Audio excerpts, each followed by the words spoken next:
Welcome, Immortals. This is your Demon Lord, Draco Sahak. Here today, we are going to continue where we left off last Sunday for Master Duel, which basically we basically have some chapters to go through for the story at the moment. So yeah, I'm gonna try to get through as much as possible, and then probably like next week we're gonna start focusing on actual. Like playthroughs with BDD. But yeah, anyway, let's get started.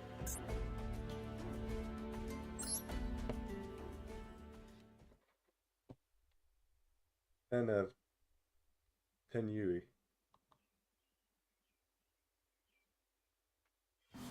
In this world, there is a chi that flows naturally through the earth. Chi divides into countless streams and gathers once more. When the streams swell, the chi takes the form of a dragon. This is what's called the dragon vein. And some warriors use chi to form powers and skills of the dragon's vein deposits. Their disciple is called the Tenyui style. The innermost secret of the Tenyui style, one which harmonizes with earth chi and with the highest physical spiritual might, is able to reach flawless perfection. In the dragon vein is the great power of nature itself. The Tenyui style aims to control the power of the earth without disrupting it, creating a new way for humans to interface with nature. In the long history of the Tenyui spell, there is the tales of one who reaches the flawless perfection of the Tenyui. However, these tales are more like legends. However, there have been a few people who have opened the dragon vein and made the step towards perfection. Historical figures train endlessly to reach higher levels and pass their teachings on to their students. Currently, there's two young people who attain the power to manipulate the chi through training. One is a boy who specializes in fist fighting. During his training, he successfully harmonized Tenyui spirit and the earth chi by injecting the chi into his fist. The other is a girl, his sister, in apprenticeship. She manipulates the flow chi using a fan to manifest dragons. I think I'm gonna go with the sister. They are the water chi, Tenyui spirit, Sahana, and the fire chi spirit, Manpura, and the wind chi, Tui spirit, Nahata. Also, hey Orion, how goes it? Just came in as we're doing the story. She is regarded as the closest to a flawless perfection in her generation due to her ability to control 3 types of chi at once. These young talents appear at the same place at the same time and brought a new hope in history in the Tenyui style. I can't remember if it is. Yeah, I can check real quick.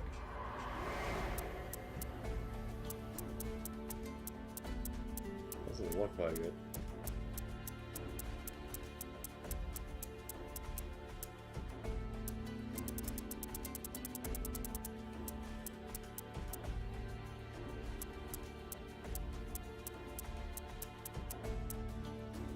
Oh, maybe this. Oh yeah, the my god, that's one I'm gonna be looking forward to.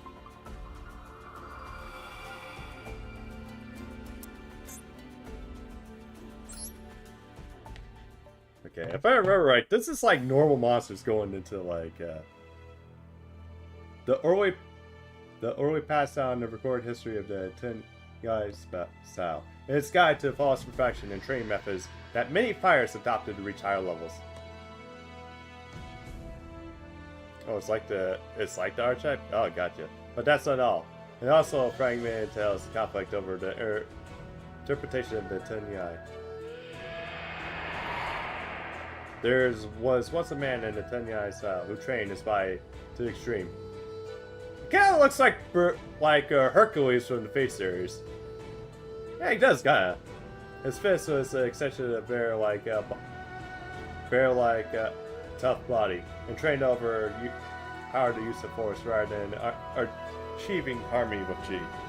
He is called the Berserk. Oh my god! Okay, whoever decided this really loves Hercules from the Fate series. And look at it.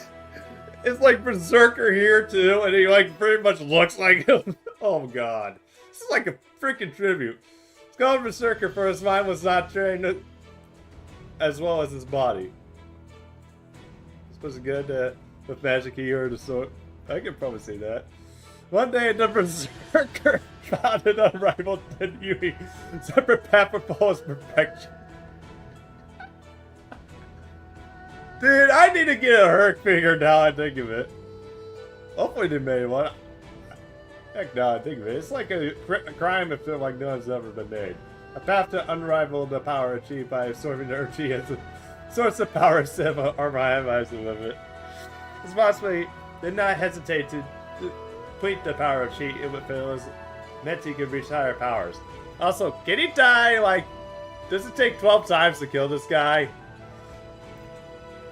He deemed a heretic. The Berserker was soon banished with no one to follow his path. That was a mention of the Berserker who vanished in the history of Tenyui. Also, I'm gonna laugh if this archetype has their own version of Ilya. Tenyui style became the Dragon Vein, not the tool for strength, but a bridge between humankind and nature. Okay. Okay. Unrivaled Tenyui is evidently denounced and used as an example of a disciple, the importance of connecting in nature. We must not repeat the mistakes made by Berserker. The Kiryong the Tenyui style was named to adopt this philosophy well, but the darkness of the past only turned from these joints. He had a body that was nestled like a rock, and the hair could controlling mistakes from his head. He grew 2 horns. His arms and shoulders were covered in scales, so truly a body with a dragon's might. And his body was emancipated with sinister aura. Oh, screw off, Jake. By the way, you missed it. They were referencing Herc in this. A true form of the Berserker. Your flawless perfection is no match against my unrivaled Tenyui. It was a revenge or simply another challenge. It's impossible to tell with it. Perhaps it was both. The Berserker returned after years with worth more than an entire human life. They're not even trying. He returned from the past once more for all which was superior. Do you miss the previous frames of it? It actually looked like Hercules. The Berserker's return meant the unrivaled Tenyui was once more. To protect the Dragon Vein from misuse, the Tenyui must fight.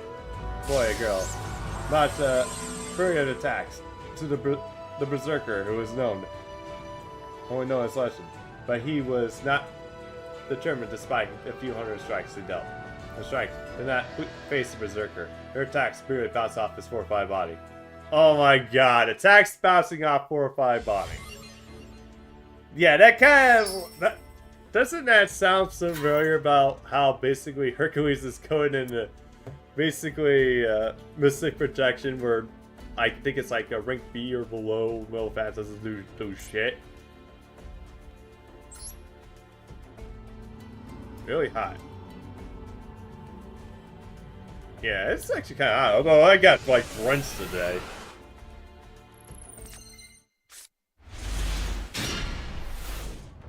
What makes Tenyui decks unique? Many Tenyui spirits are monsters with all 2 effects. Effects especially summon the card from your hand when you do not have any effect monsters on your field. Effect can be activated when you have a monster that is not a effect monster on the field, such as the monk of Tenyui. Utilize these effects to combo off your main means of attack, like link monsters and secret monsters.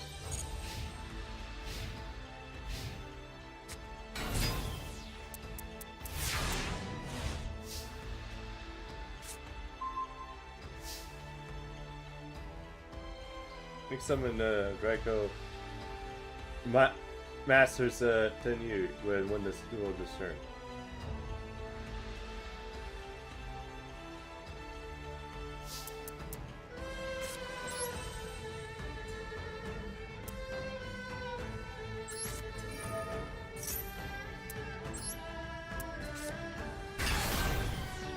Use the to Asha as the link material to summon the monk of Tenui.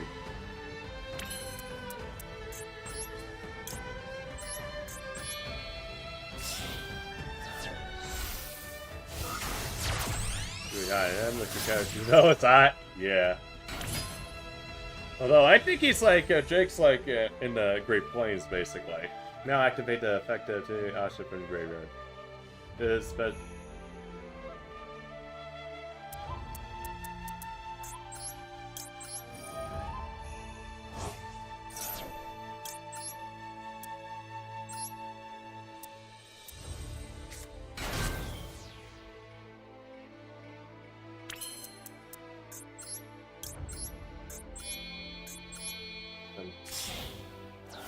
yeah, it does. Oh, sister. Let's just go.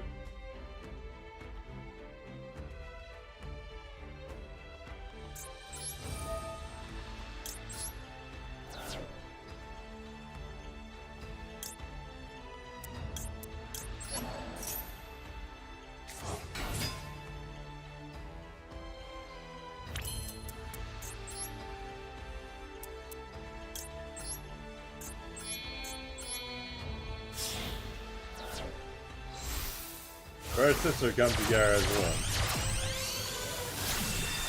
one. Oh!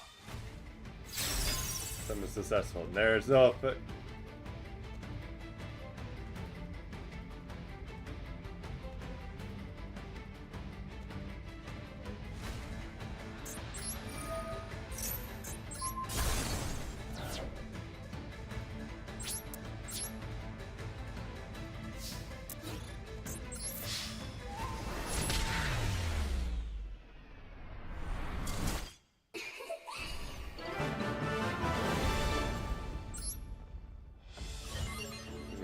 It's actually really good.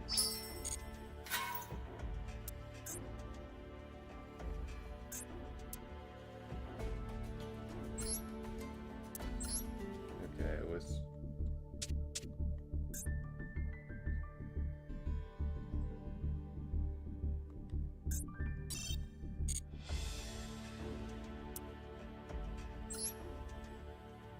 Okay. I did some changes to this, so yeah.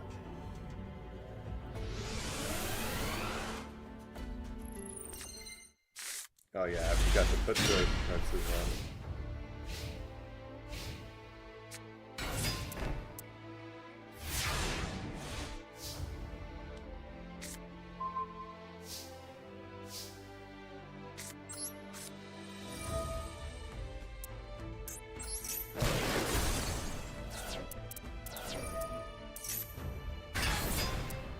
Ah, fuck!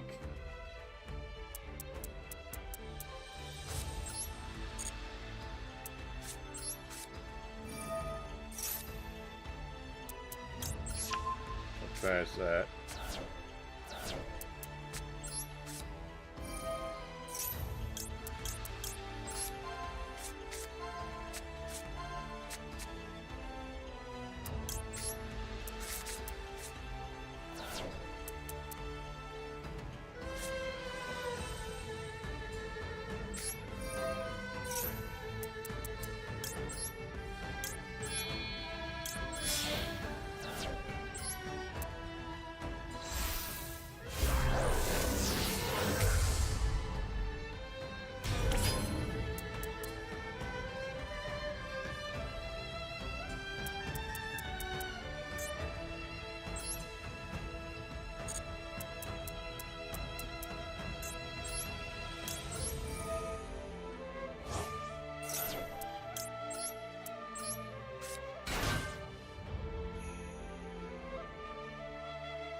Oh, fuck, I started that.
Okay, yeah, I think I got this.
Yeah, and then activate.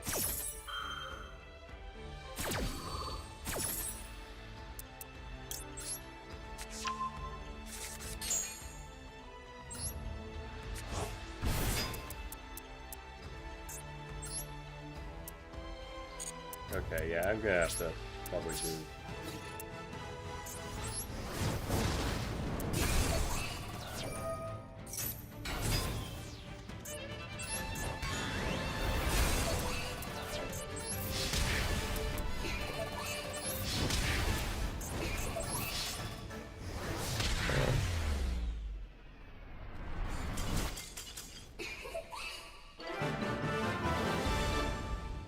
Okay, I have to probably change it up because, yeah.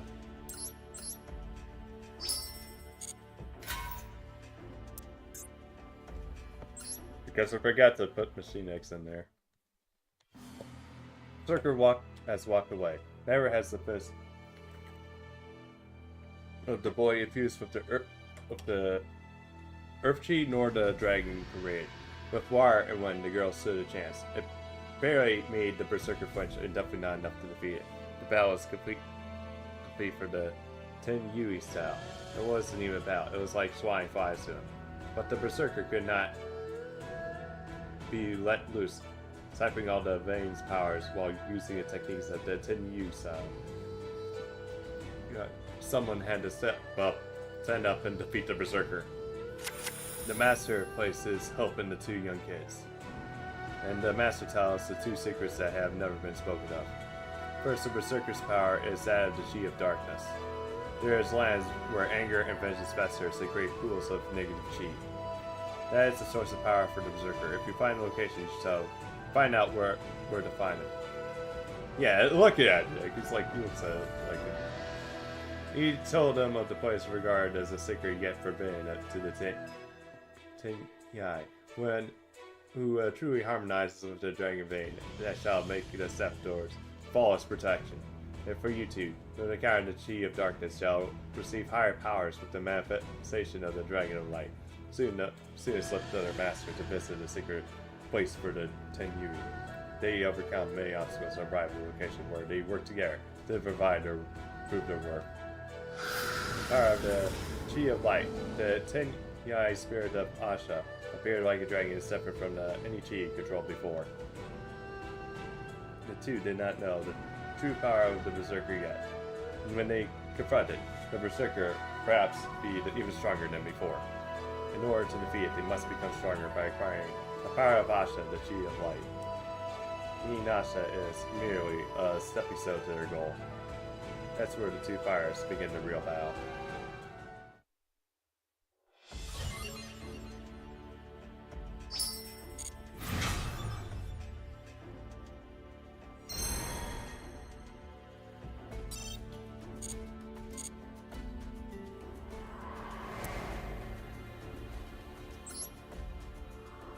Okay, the UA.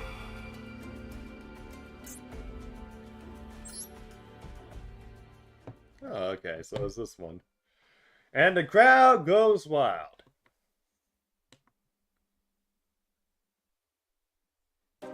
In the world far, far into the future, inside where comfort and luxury are the only afforded to a few, professional athletes bow and out to hopes of being thrusted to the riches overnight.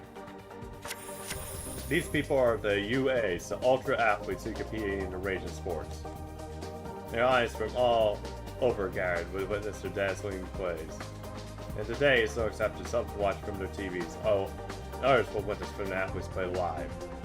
From up close, they are lucky enough to score themselves a ticket to the UA Stadium, immersing themselves in the fever of the other fans. And tonight, the UAs put their bodies on the line yet again for the roaring a crowd filled with the stadium. When he's on the mound, no better batter will ever stand a chance against his blazing fastballs, unpredictable curveballs. Introducing the one and only UA Perfect Ace! Born as a sporting superstar, he waves down the field with his artful dribbling and perfect passing. He is a festival, ultra athlete minefielder, with his eye always on the opportune time to strike. He is a calm and collected commander who will lead his team to victory. Give it up for ultra athlete playmaker. Well, no, definitely not that by fire. Hey, Babylon, how goes it? Also, let's go work. Gotcha. Also, shout out to Babylon, guys. They play at FGO, and she also does. She also does men-only challenge runs, so make sure to check her out. That video giant isn't just all muscle. It's astonishing that speed and an ground defenses that will stop any opponent.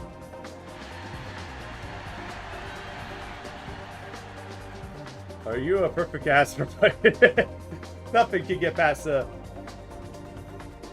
ultra athlete block on the field.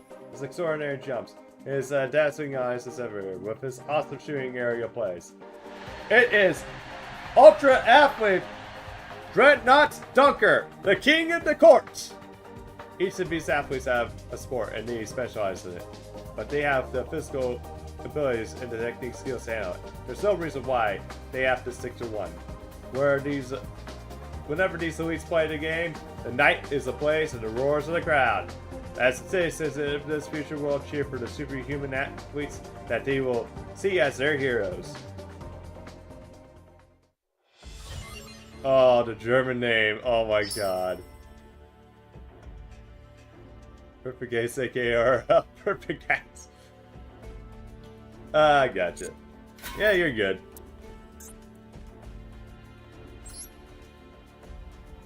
Okay, I'm going second.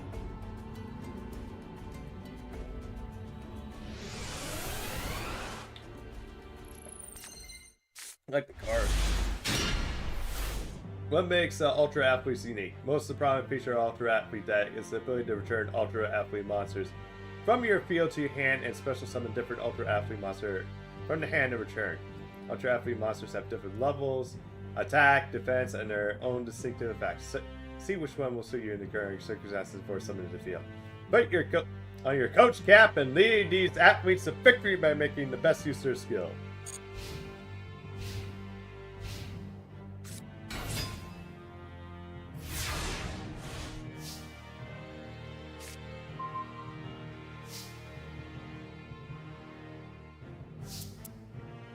Let's activate this. Noble summon Ultra Athlete Minefielder to activate effective of Multistreaming.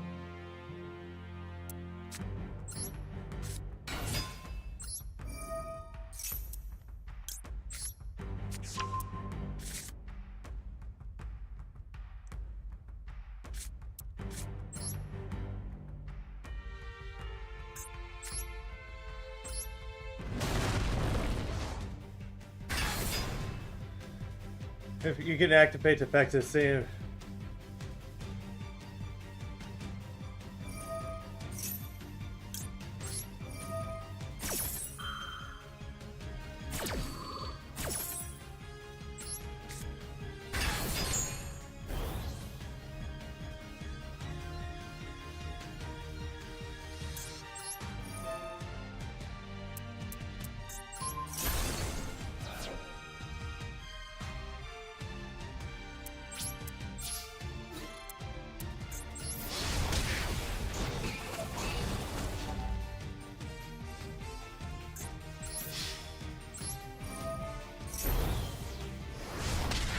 Okay, so Playmaker decreases this after each everyone else.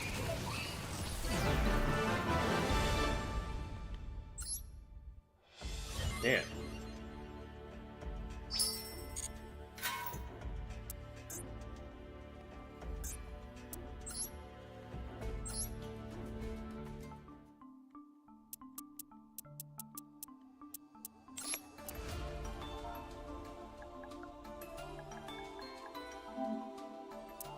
Okay, this sounds really different compared to like PS4 version. I love how I get Raviels to show up.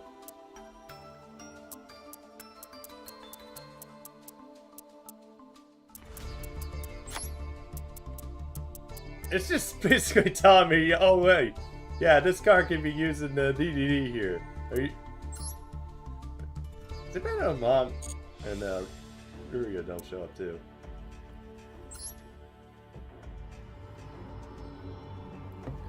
Okay, give me a second.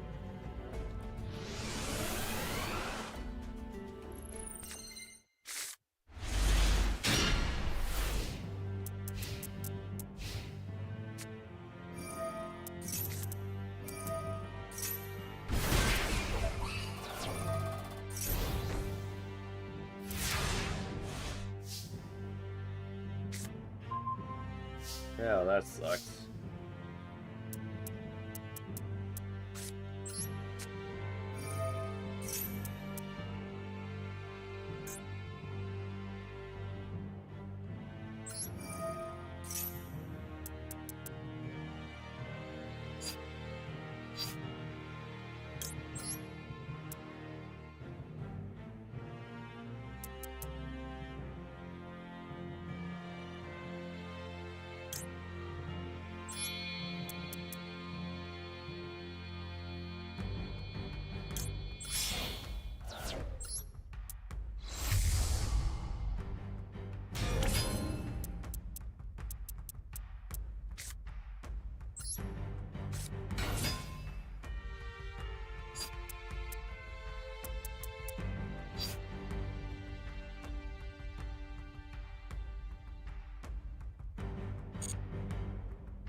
Okay, yeah, I'm probably like going into hiking like too fast here.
But at least I'm like able to like make some like corrections though. Despite my mess slip ups, at least I'm able to like adapt a bit. Like many people hunger for the prestige of the ultra athletes, but only a select few ever make it, and even fewer ever rise to become the cream of the crop, the ones who get to claim the fame and riches. And to survive the harsh world, they must undergo training every day to keep their physical abilities in top shape. These ultra athletes also must possess one other thing: an excellent sense of teamwork, to claim a win after win. We must rise together as a unified force and work together to solve any problems they may face. Talented players with excellent cooperation skills are highly sought after and will often receive offers from dozens of teams. And when word gets out that a certain athlete is moving to another team, boy, do the fans love that sort of gossip. For both the ultra athletes and their supporters, what comes after, off the field or on the court, is just entertaining as what happens on it. Kinda like Silver Salad days. The athletes. There's no greater a moment of joy and exhilaration than when they are presented with their prize and glory, basking in the cheers of the crowd. For it is the one moment they work themselves in fun every day. And with the great opportunity that ultra athletes they have seen, the world of professional sports is beginning to see more expansion and growth.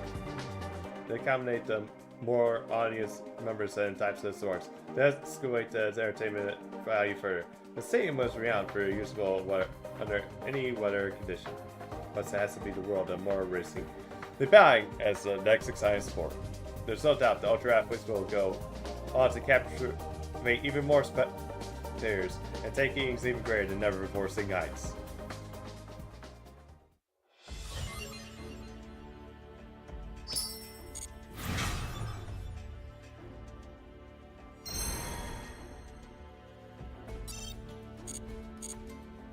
Alright.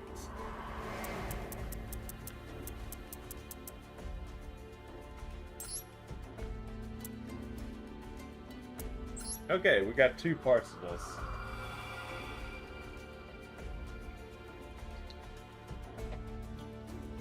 Oh god. Okay, yeah, we got like a bit of story to read. The indomitable warriors of the unwavering loyalty. The nation embroiled in conflict as warriors fight tonight. It's under their name. And with time's chaos, there stood one military commander. With his wit and knowledge, he came close to achieving his goal than anything else. He is known to all as the Great Shogun Shin. With ambition burning fire in his heart, he watched as the world in his eyes sharpened in the finest of blade. Combined with their charisma, this allowed him to command any soldier. As a commander, he was one in a million. Whenever he donned his crimson armor, he took to the battlefield to lead his troops. With Venus and grit in his eyes, the enemy stood no chance, and they were lucky they could even escape. Says, charge through his forces as they were toppled like the slash of the swords like sticks. But through his strength and unraveled in this era, there was not one where Sin could rule the nation by himself. And suppose that his work was supported by retainers, whom he had many.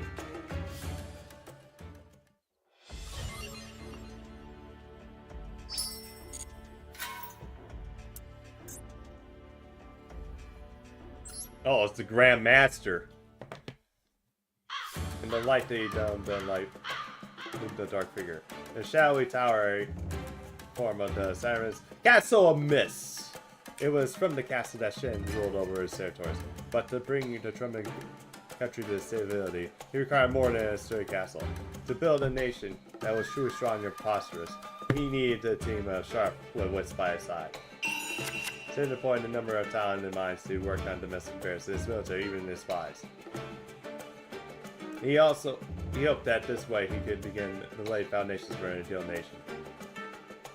And with the help of the Grand Master of the Six Samurai, he gathered 6 elite warriors to be his personal army.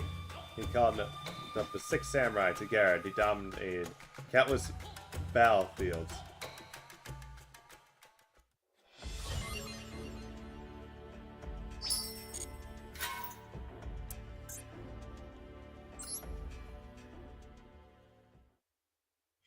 Six samurai did not only have a superior fighting power to boast of, they also have a very strong sense of justice and honor.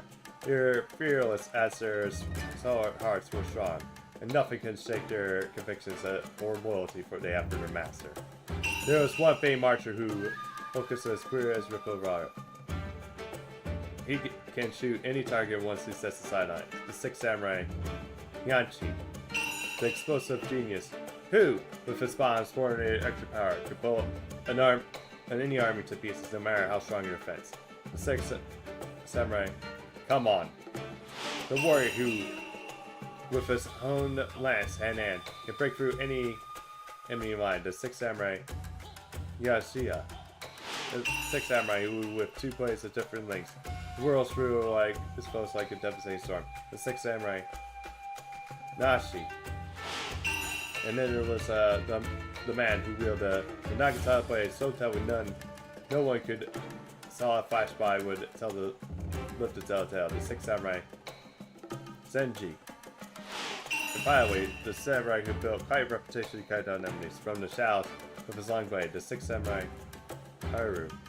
Each of these men were the best of what they had their full forces, and had their own forces that they could command skillfully.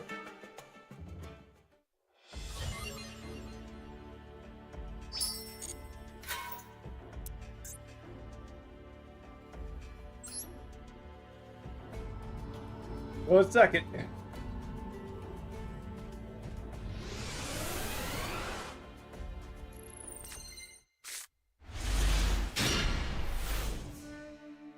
There's 6 samurai deck unique. 6 samurai monsters have a range of effects that can be used when there's a number of 6 samurai monsters on the field. The most well-loved of these effects include ones that destroys your opponent's cards. One that lets a 6 samurai monster be destroyed in exchange for protecting another. Also, when there are 2 or more 6 samurai monsters in the field, you can specially summon the Great Shogun Shin. The Great Shogun Shin is a very powerful monster that allows you to limit the number of times your opponent can activate their spell trap cards.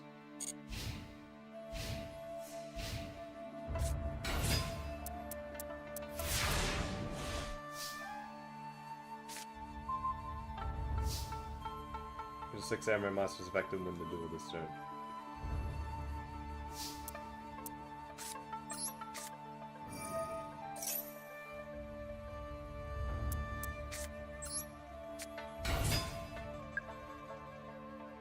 At least sport cards can use the same gain access to range effects.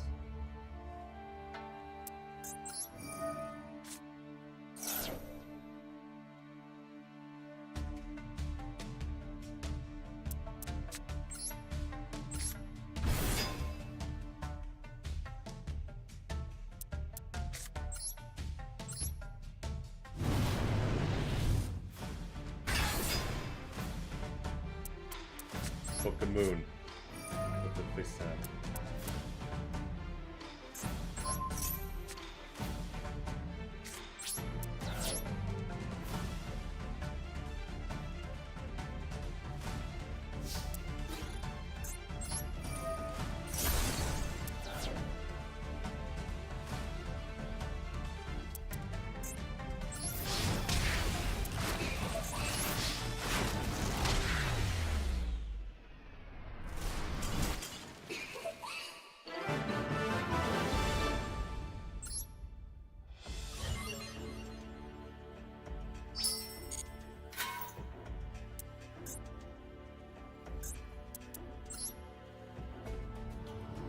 Go in second.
was a bit overkill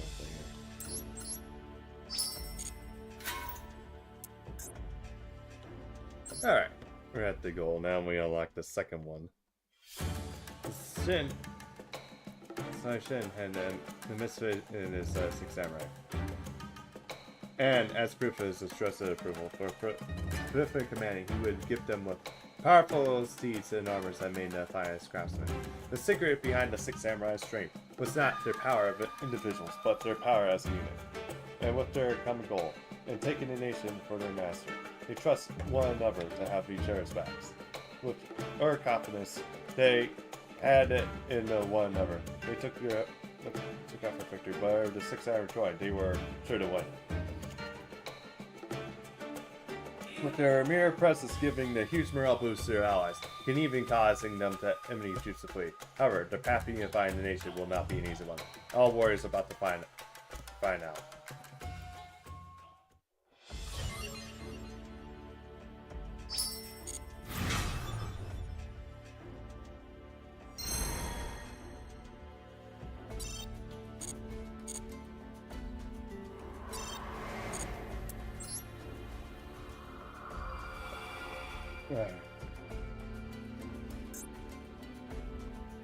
Oh, this is where it gets gross. The warriors of yore.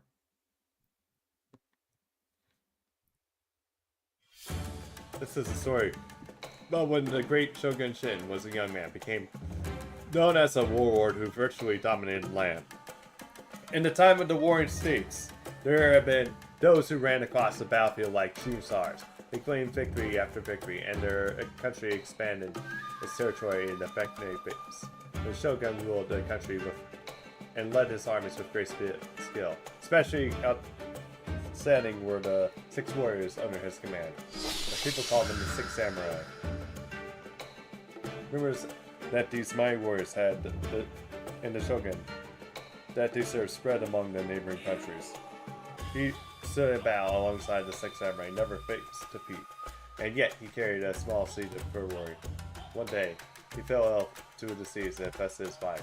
So the Shogun hid him from all but a few close associates and ruled the country vigorously and without rest. He continued to fight fiercely as shaking off the disease. I don't know when the Lord is resting. No one has ever seen the Shogun sleeping. All these jokes were heard by the soldiers and the people, and one day, the last straw broke the camel's back. Just as he prepared for a big battle, the Shogun fell ill and died an unexpected death.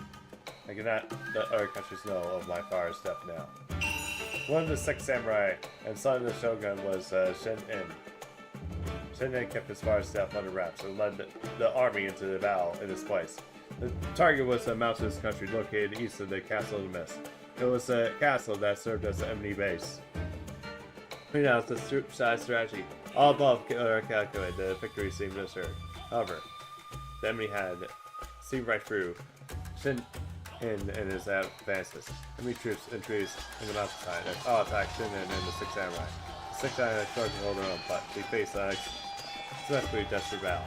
And as enemy shows attacked with increasing vulgar, Shin-in finding orders good to retreat. However, in a moment there was a great disturbance in the line of command. After all, these soldiers who had just never lost a battle, the majority of them had no experience in retreating. And moreover, confusion caused by the surprise attack, receiving orders from a different commander made matters worse. Morale was lowered one by one. Soldiers were taken out. If this they could be robbed. That was when one of the 6 samurai, Shin-in, was alongside Shin-in and saw him turn around. He offered those words to Shin-in. Our unit will serve as a rear guard, but the main unit must survive and return to the country at any cost. As he was the strongest man among the 6 samurai reserve, but also warrior of Shin-in's late father, and who trusted the most. Shin-in saw determination in Shin-in's eyes, and once again he ordered the entire army retreat. As Shin-in watched Shin-in, he seemed to smile with approval. That's how the 6 samurai and Shin-in barely escaped to their country. But even as Shin-in's words from the war began to heal, not a single man from Shin-in's ever returned. He lost his fire, who was the shogun, and a soldier of the Six Samurai. For Shinin, the remaining Six Samurai in this battle was a fair defeat that they would never forget.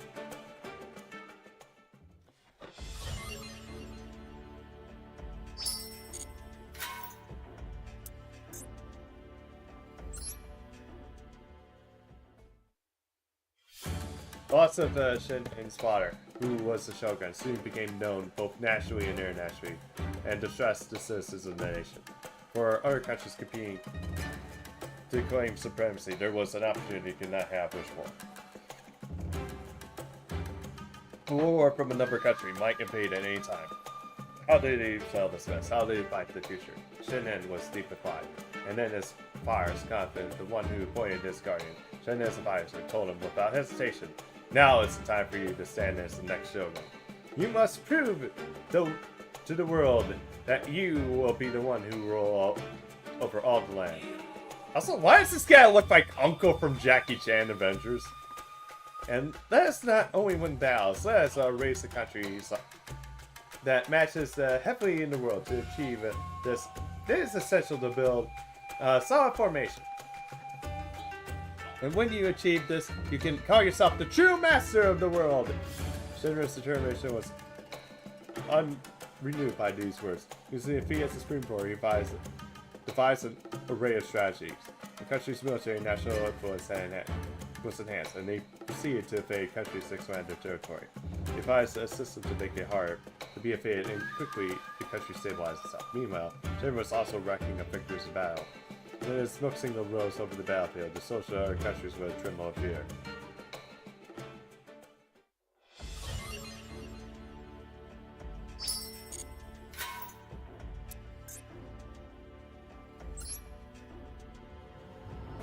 Okay, now we're going from Six Samurai to the legendary Six Samurai.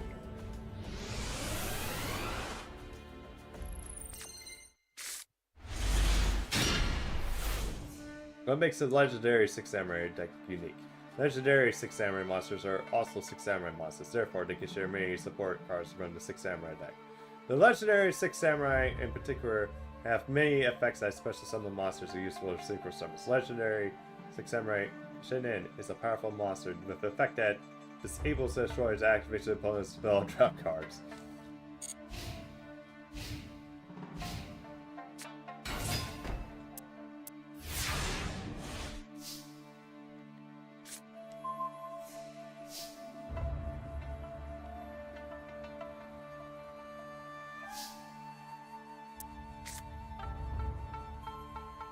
Right.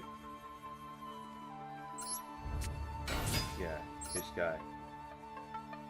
Cage Musasha from 628.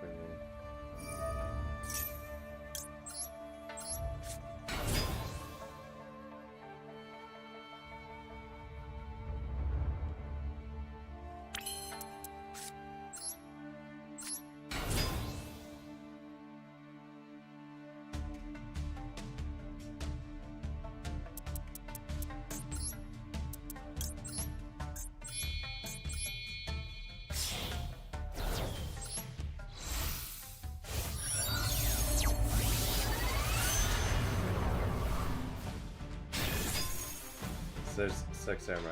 You see the battle pad.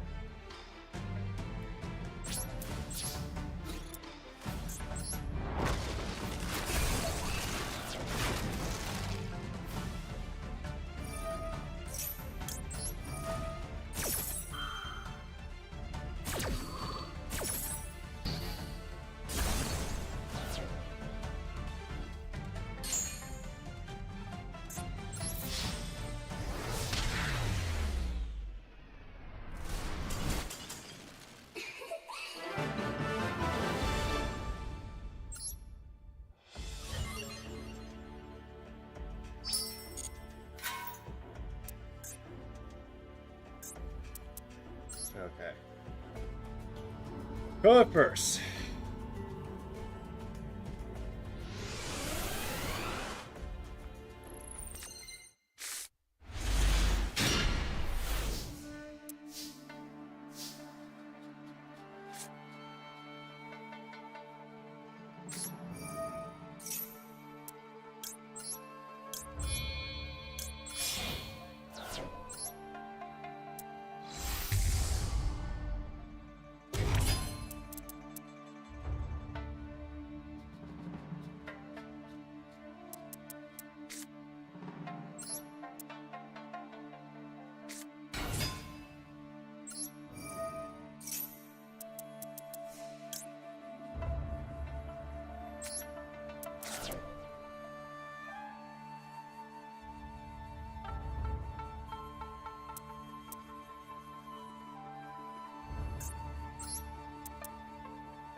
active overview. Yeah, it's like that beginning there. It's like probably some place I could do better. Although it's just because of the fact too, it's like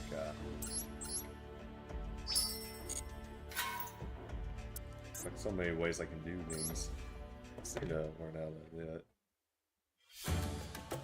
After some time, Shinin and the Samurai inherited his father's position, giving him concept of great Shogun Shinin. And alongside him stood the newly appointed 6 Samurai. They have sworn absolute loyalty and fight the backbone of the army.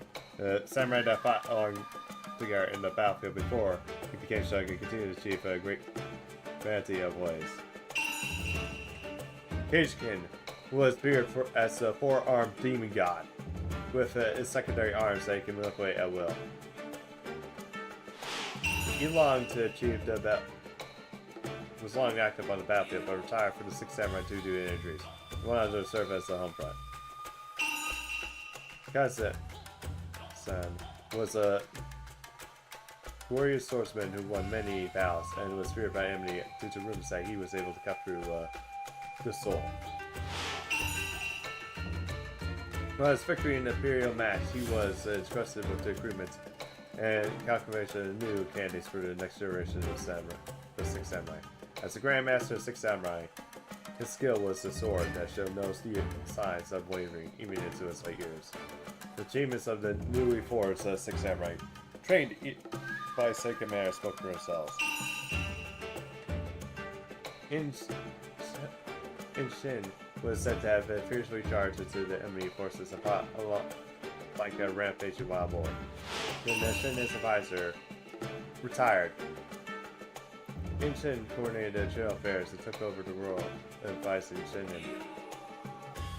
He was appointed to the position of Challenger, even after leaving the battlefield. His fight continues. Warfare sometimes requires a secret agent. Isao took on the task of revenge through covert operations.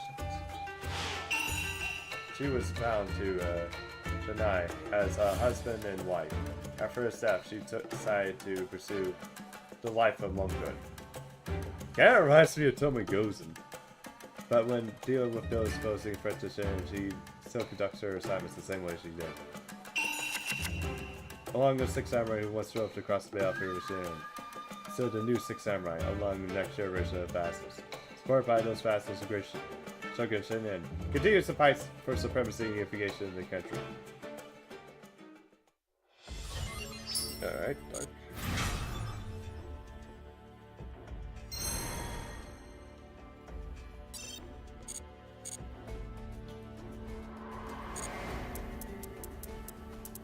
Alright. 4 more.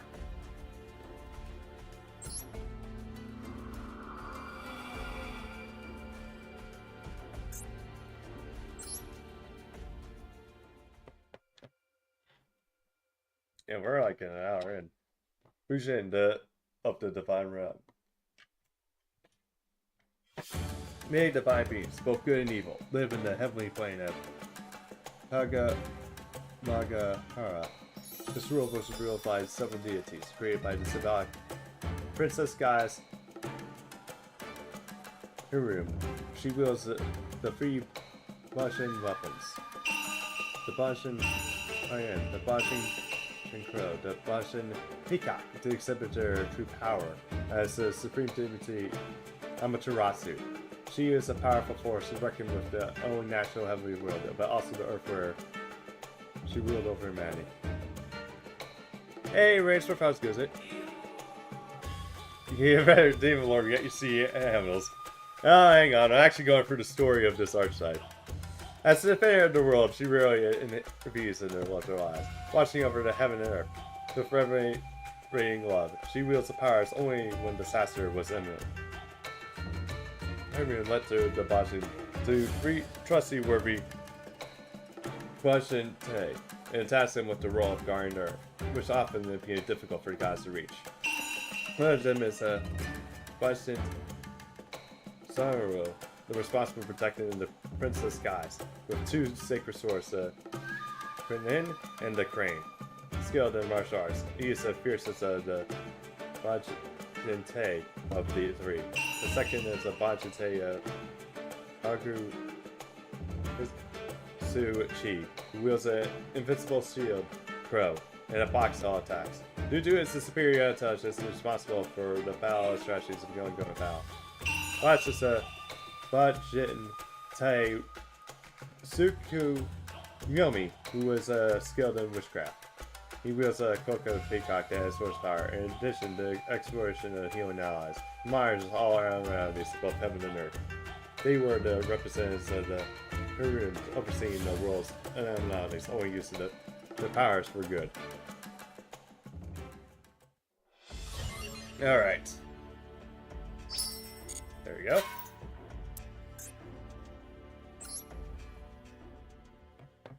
Okay, 2 more swimmers and we get them. One day the swimmer was summoned with the Rune. He was suspected of abusing the people on Earth by misusing the power of the Russian Agi. The Zero tried to refute these baseless allegations, but even that, in turn, angers her. As a result, Zero had his powers sealed in 5 separate versions and was banished to Earth. When the Zero woke on Earth, he had lost most of his power. To clear himself of the crime he did not commit, and to search for the Bujinji that were scattered on Earth. And then, I'm the truth. Hey, I'm the true Demon King here. So, Cicero hid his name and set out his journey under a new name. Yamamoto. While Professor Yamamoto met many people through the various places he went. One showed Yamamoto where the light fell from the heavenly realm, which helped him find the one of the Bujin who had been affected by natural disaster despite having trouble finding the food to eat. They served a meal to Yamamoto, a stranger or traveler. One never missed a prayer to the deities of the heavenly realm. However, the gods did not answer their prayers and offered salvation. Said they were exposed to her hardship and pain. Unsure what Yamamoto saw was people suffering due to the tyranny of the divine realm. What if the deities I had fulfilled in heaven were making people suffer? When did the heavenly world begin going down the wrong path? Yamamoto, despite his suspicions, continued his journey.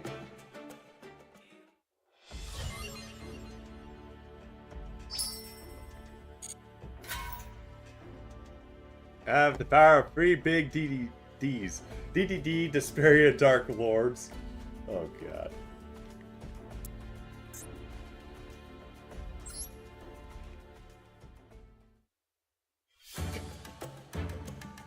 Heck, if you want to add the 4th one in there, you can go with Dark World. After a long journey, Yamamoto located the 5 Fuji, and last, he gained the powers once again as a Fujin Te Sazan Owo. Having accompanied the Great Coal, his 2 Bajin Te allies appeared before him. They did not want to be noticed by Yamamoto, so Bajin Te, whose Tsudachi was disguised as Bajin Masaka Sushi, and Bujin Te Suku Yomi was disguised as Bujin Urasada. Seeing their own power and the change of their names, they was sent to Earth to look for Yamamoto. As Urasada's Suku Yomi honored above the realms, he realized that something was wrong with Ryun. He also learns that there is a being that lost his form, and God became a miasma of darkness. The sapient miasma of darkness. Roku spread the hatred everywhere, where it applied the destruction of the world, including the Tamamagahara. To do this, he secretly manipulated Ryun and tried to get rid of Sujin Oro, who was the mighty force of the heavens. Yamamoto, having learned the truth, vowed to punish not only those who wronged him, but also those who torment the people of Earth. Yamamoto now equipped the 5 version, and said once again as Bushin Te Susan Owo. Thus reunited, the 3 Bushin Te ascended to Tamamagahara to meet with it. Torunament.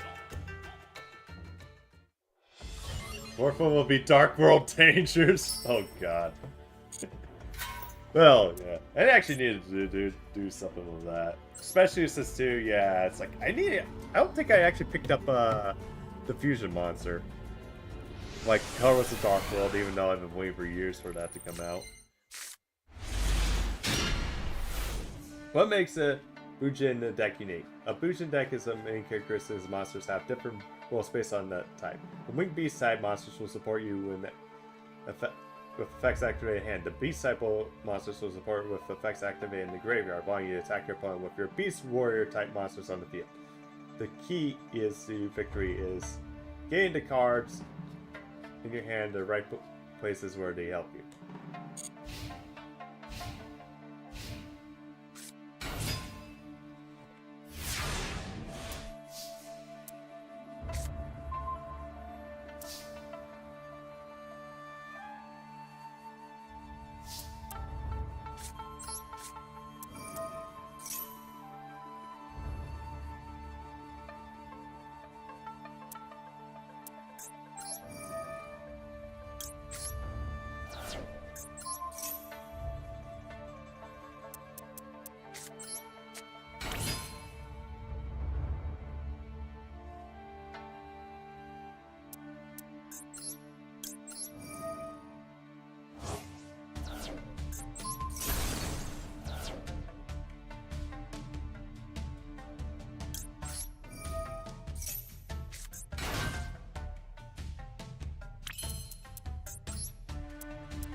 Sees.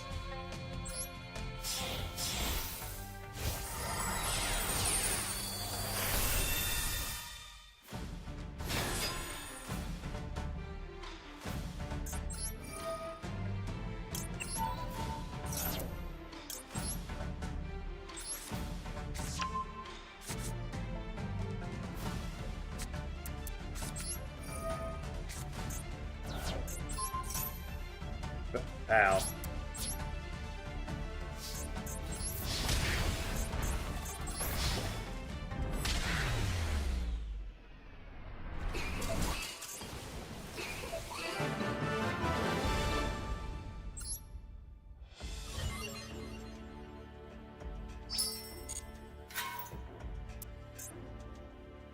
Okay. Oh, good. Tickets. Going first.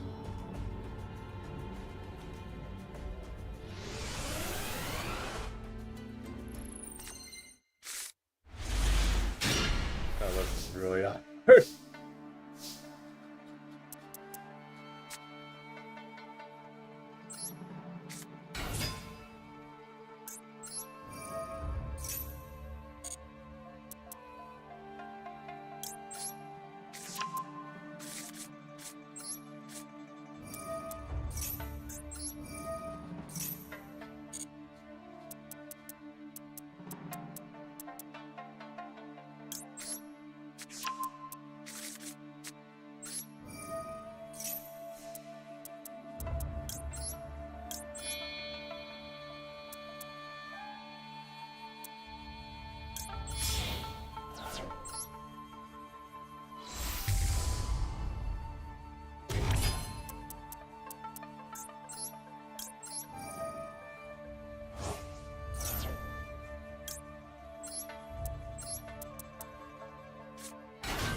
Yeah, that's what sucks about it.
Insurance. Okay, let's.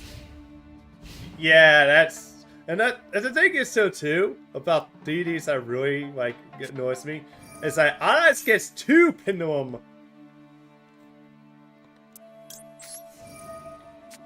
Yeah, it gets 2 ritual monsters, but yet DD gets none. Okay, Tetsuru's blocking that.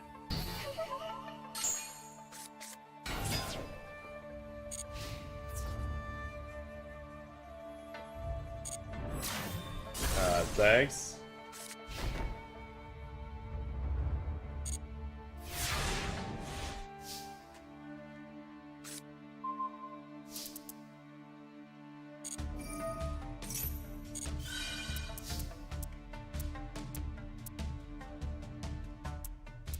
Yeah, that's the other one, yeah.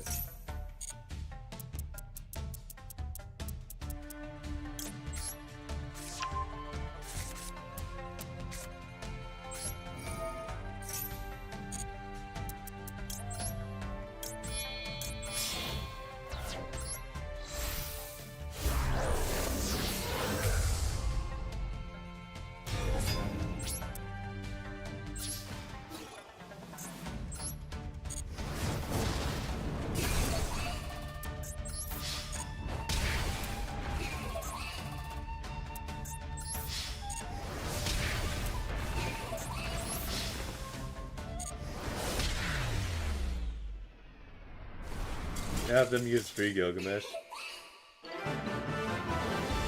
If you got Link at 1, yeah, 3 would be good. Yeah, we actually need more Link monsters too besides Gilgamesh. It's like, yeah, it's good we got a Link monster, but we can do more. Maybe Eternal Darkness will actually do this more. A free fruit from a Purva Guild.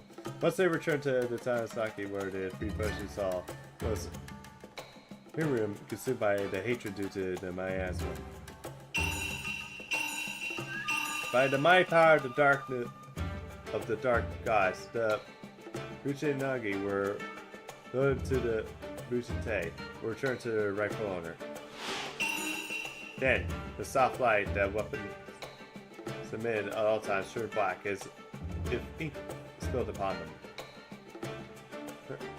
Miriam equipped with them, descended as Amaterasu, the supreme goddess of darkness.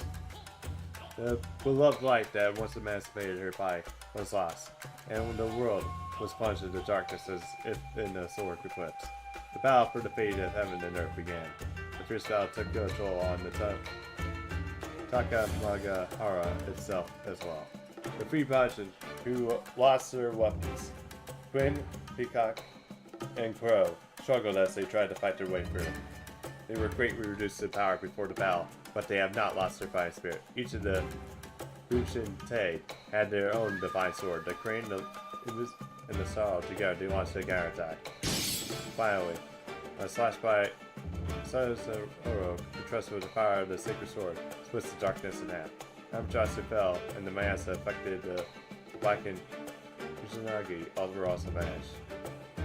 Thus, Raku's inventions had entangled the Evan Earth had been crushed, but the gods of Tamamagahara must remain to be done.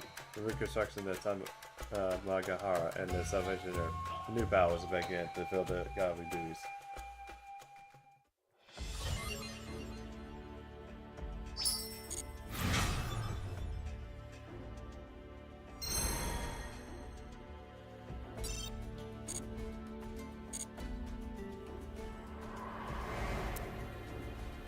Okay, we got, oh, yeah, this is gonna, Terminal World's gonna be long, I guess. Okay, I will do this. Then we'll do Fish Terminal World. Oh, this is gonna talk about the Mayakashi. Oh, and we got our own, basically our own Tammy here. Scheming creatures. Ah, the sins. At the bottom of the sangent dark hole, the curses echo for the air. How sinful, how admirable. The spirit world, the realm of the dead, the place where the negative energy in the world always serves. In this world where all sorts of things, such as undone robe, the beasts in the night, hold the greatest power. Among them were the ones who possessed the most fearsome power, were called the Mayakashi. Or a supernatural entity that is not as powerful as they are, would not even be able to reach the real world. The spirit world is small and dark. The ruler of the Mayakashi, Yoko, the graceful Mayakashi, aims to take over the vast world inhabited by the humans repeatedly evaded the real world. However, the real world, even after the lapse in time, the Shenrim style warriors that hunted the Mayakashi. Some prayed to the gods to exercise the supernatural abilities, and to others to cut them down with the flaming swords. And in a non-fight, there were the moments where looking as if the Mayakashi had conquered the real world. However, then their prayers were always stopped by the Shenron Yumi style warriors. Yet they did not give up. The Mayakashi regarded their lost power and waited to rival another opportunity, basically like a stalking tiger.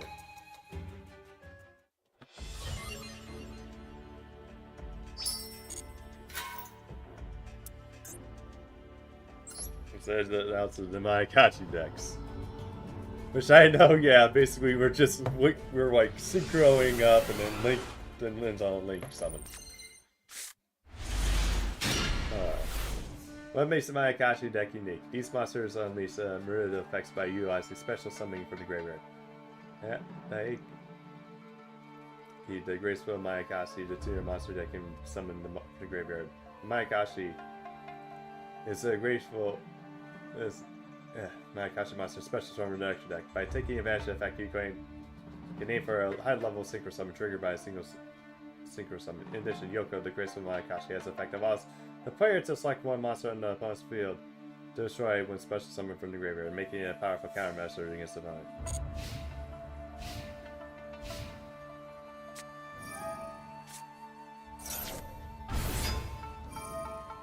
Oh wow, that's like an old school card I haven't seen in a while. I like Crystal.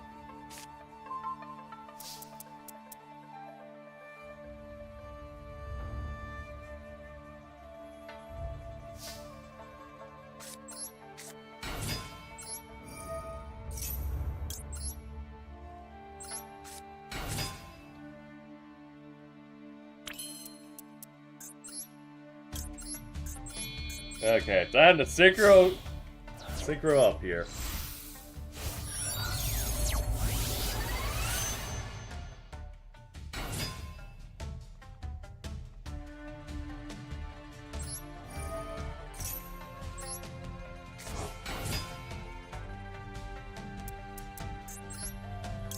is kind of like a Russian doll, like kind of like a archetype if you actually think about it.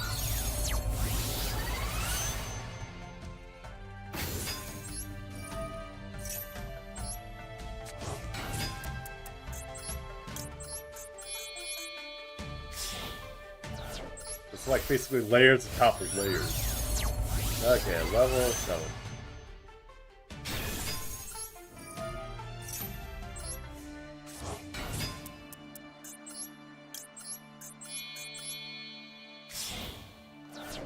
Okay.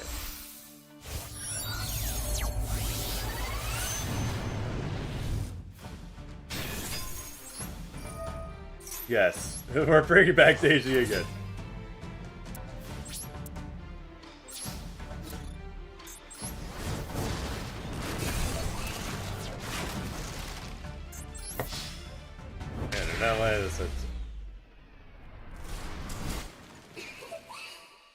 Might as go into the skeleton.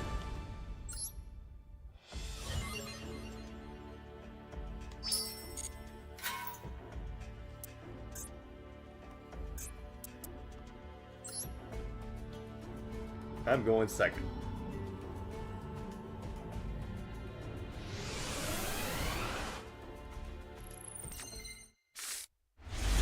What am I supposed to do with this? Oh god. Okay, I think I can work with this. Jack and it.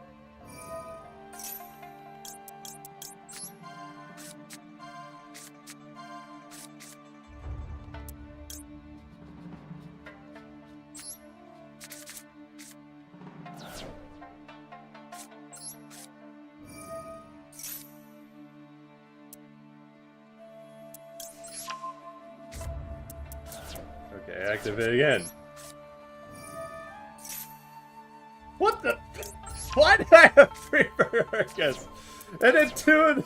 What the hell is this?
Well, I took you, Caesar. Well, it's like I just need to, like, work with it, so... Guess it goes as a backup.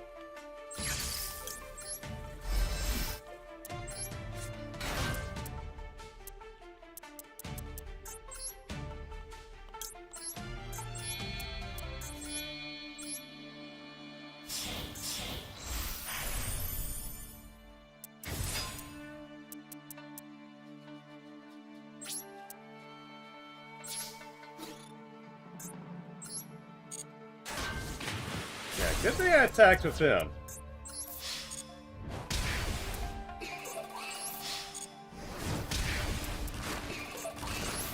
Yes, activate.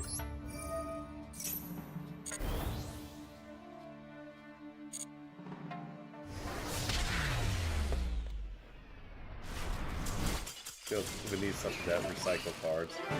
Possible, yeah. Problem is, it's like we have so many extenders. It's like a lack of the in-game. Yeah, that's true. Like, I mean, we offer protections, but we need probably like backup in case of like the backups fail. From where one could not tell, but the roar of ambitious spirit could be heard. There were flames of the spirit world. It's time to extinguish your meager enemy embers. Mayakashi born into the spiritual world. He would have been unable to control the real world. Mayakashi now know that the world of humankind is ever-changing, and to fulfill their ever-long held wish of conquest, they have devised various countermeasures. Even the Mayakashi with power of full spiritual powers can only achieve self-strength at the real world when it is night. For Mayakashi, the sunlight was considered an abomination. Therefore, to conquer the real world, they must plunge it into unending light. During the day, they transform into human form and serve the average man of the real world, as well in the moments of the Shei-Ren Yui style. Sometimes they deceive the foolish brainwashing them and feeding them into great power. Doing so, they accumulate spirituality for their pending great invasion of the real world. Your breaks, we barely have stuff the next turn. Even I want to reuse High Wave King, but the cards to recycle are too old and not good enough. Well, how many years have passed since a fierce battle against Shin Renyu style? Just when the threat and the Mayakashi was starting to fade from the memory of people. The shrine in the Shinran-Yui style was destroyed, and the seal of the Mayakashi was broken. It was done. None other than the Mayakashi remained in the real world after the previous war. Yukiona, the ice Mayakashi. The leader of the Mayakashi, Yuko, the graceful Mayakashi, had returned with incomplete memories of powers. The return of the Mayakashi is near, and when they come, another battle with those Shinran-Yui style will assure.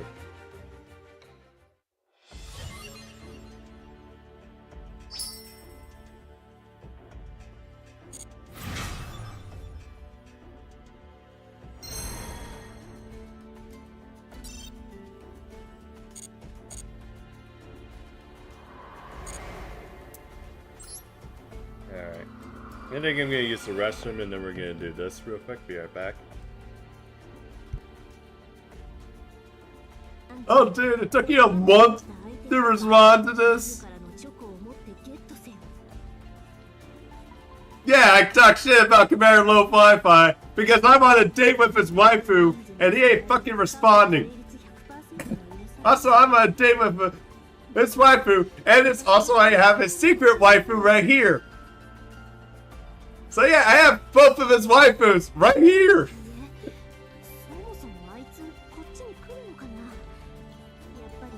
Which, oh by the way, hey Commander, I have sisters. I have sisters with me. Something that you are basically wishing you have, but keep denying for some fucking reason. Yes. Operation Ratchicle.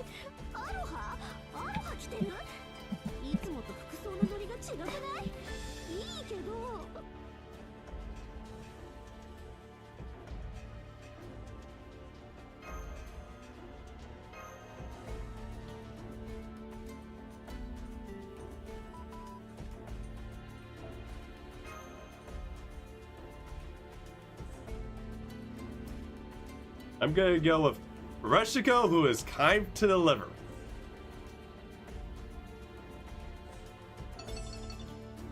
Yep. I seriously thought that was gonna be Carmilla. God.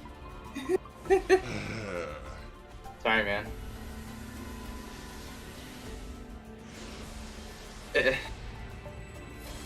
Bark, please.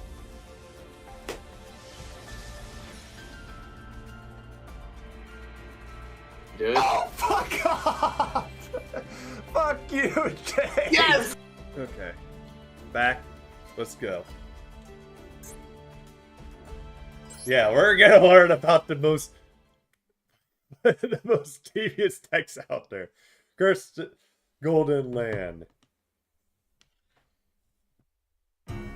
There was once a gem of profound wisdom. The Philosopher's Stone was the ultimate inspiration of alchemists, the sense of their ambitions. Once upon a time, many moons ago, famed alchemists from various lands gathered on the desolate island. There they began studying the stone, decoding the ancient manuscripts. They sought the secrets. Ingredients. They were mercury, sulfur, salt, and the corpses of animals. But gradually the focus shifted from the lifeless to the living. Domestic animals like cow and pigs, even creatures of all kinds, were given up in sacrifice. As a result, they finally managed to create what they believed to be the core of the Philosopher's Stone. They rejoiced, believing that they had taken the first step, but in elevation of fleeing their progress, leaving them bewildered. Why does for progress elude us? We have all the agreements and incarnations and spoken correctly, the rituals performed without error. My golden lord. Yes, the most devious cards to ever made in this game.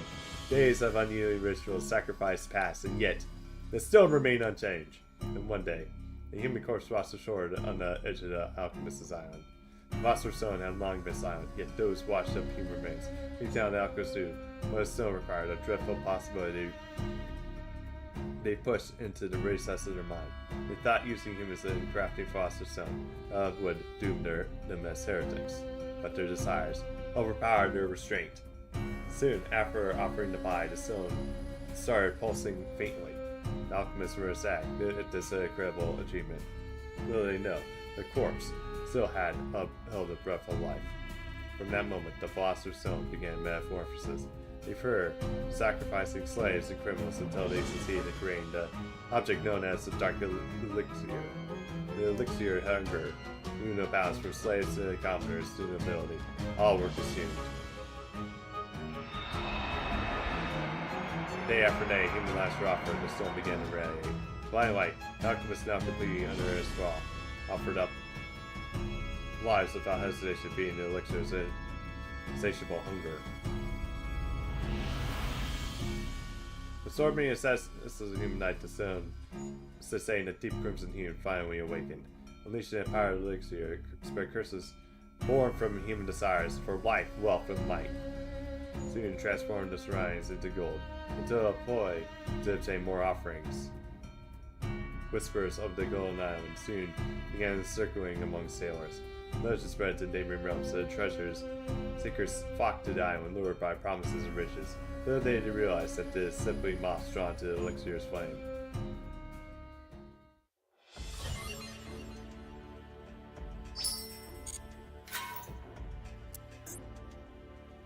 Elrich, let's go.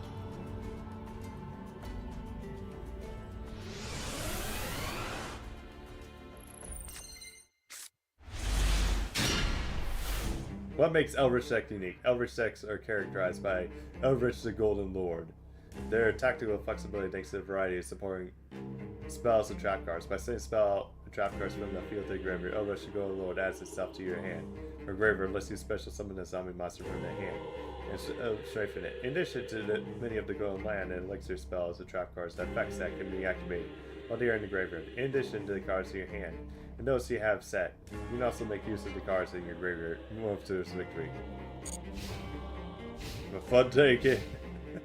Turbo yeah. Although, I just think of something fucking disturbing. What if we could find Elrich with DDD? What would happen? Hey, Jay, how goes it? Shout out to Jay, guys, part of the Kung Buns. He also does a bit of Yu-Gi-Oh! As well, I believe, and also he is a bit in FGO. Make sure to check him out. And no, as a fuck yeah. And then there's that fusion monster that apparently no one wants to use, even among Eldritch players.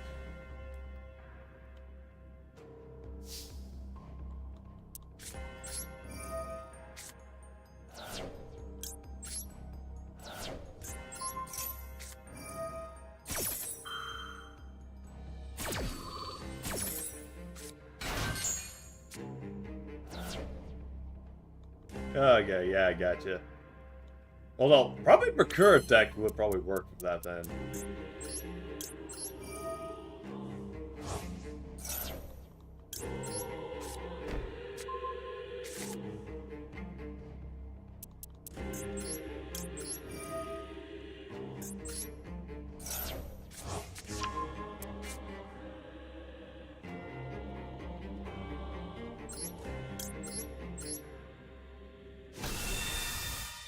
Oh yeah, I'm ready.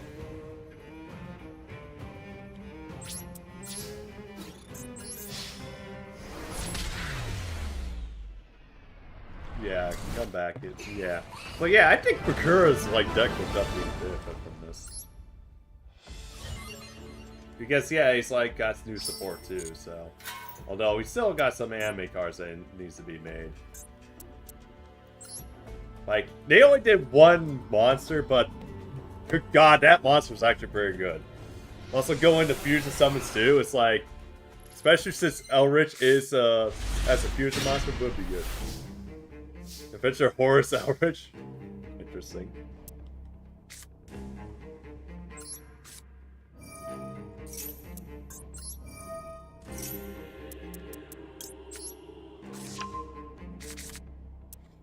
I am scared. Although I could have probably done something else here, but...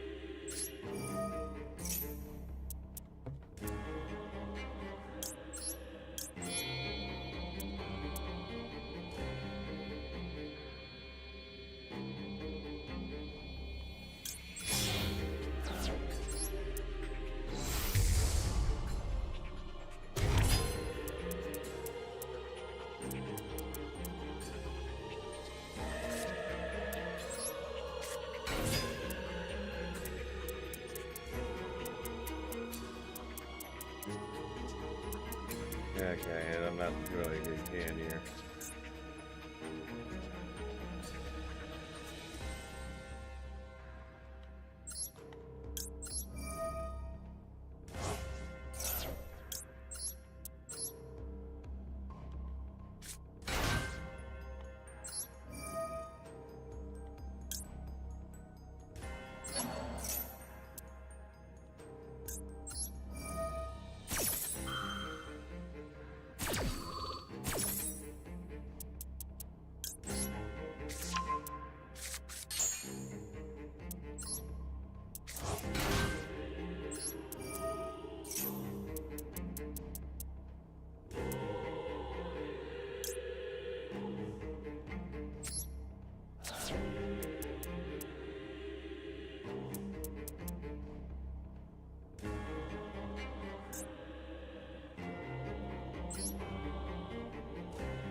Decided DP, oh god.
And turn.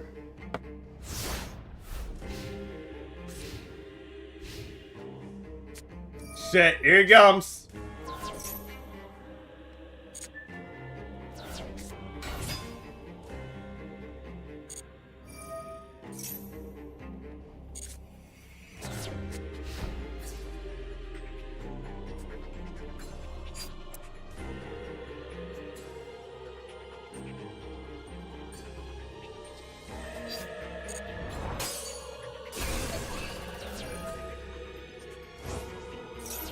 Bashing Elrich. Summon another Elrich.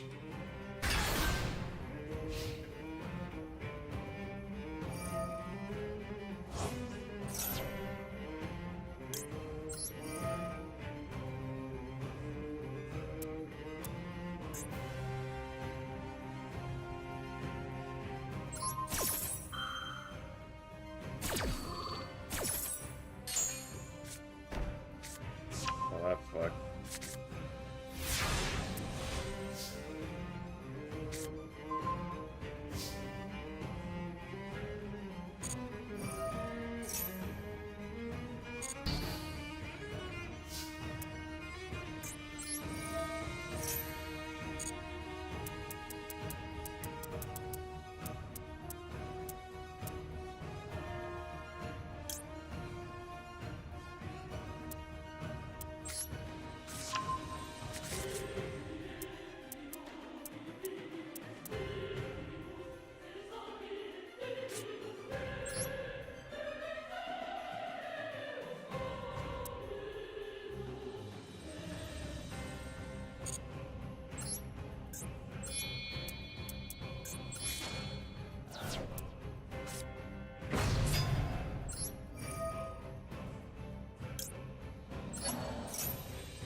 I need to probably change this up.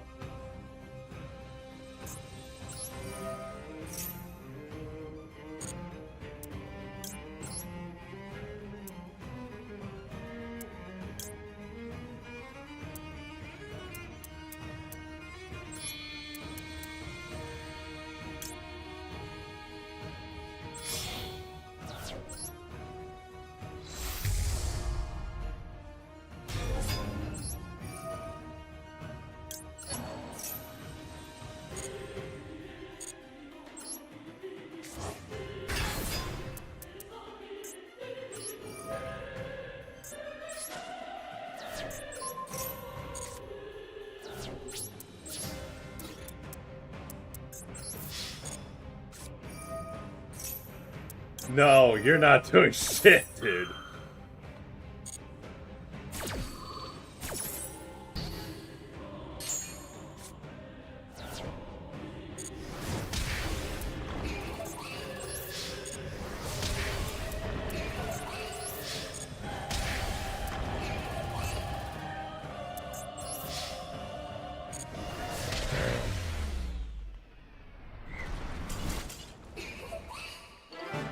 How dare I stop to go on Lord's arrival?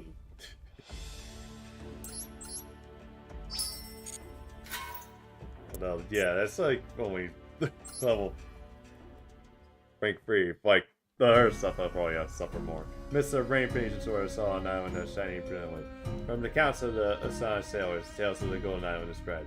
From pirates who heard rumors of the conquering armies of the distant seas, the curse of the elixir instantly poured into all living things. Gold, as they say, is forever. Due to the curse of the elixir, bodies do not decay.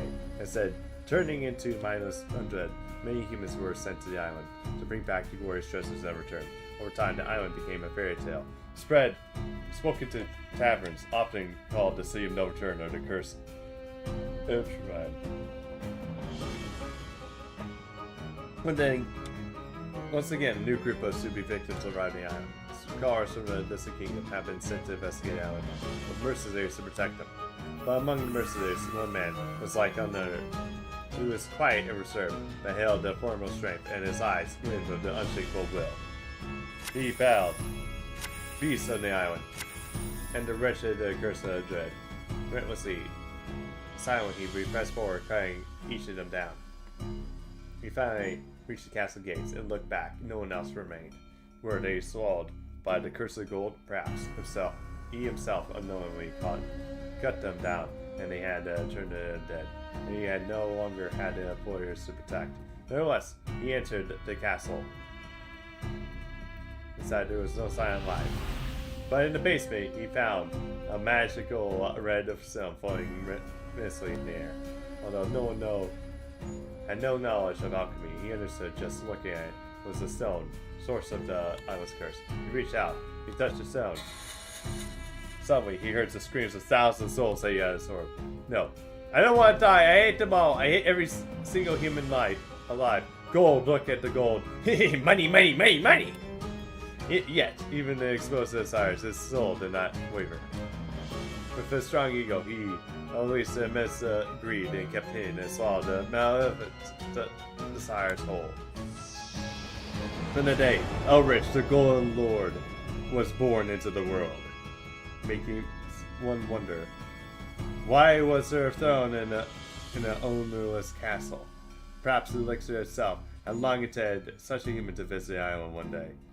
Now the new ruler of the Golden Land sat upon the throne as if it had been his all along. How much time had passed since he sat here? For unwavering Golden Lord, the concept of time is meaningless.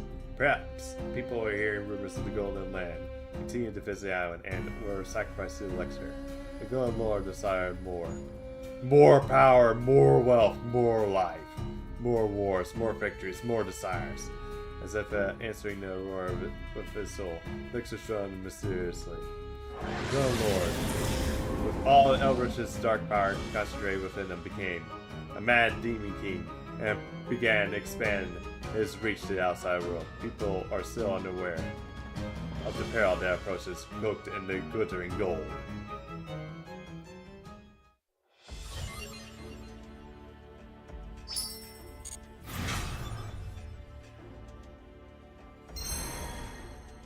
Moral royalty.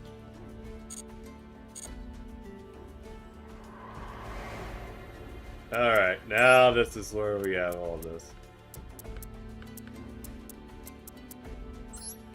Allies of Justice.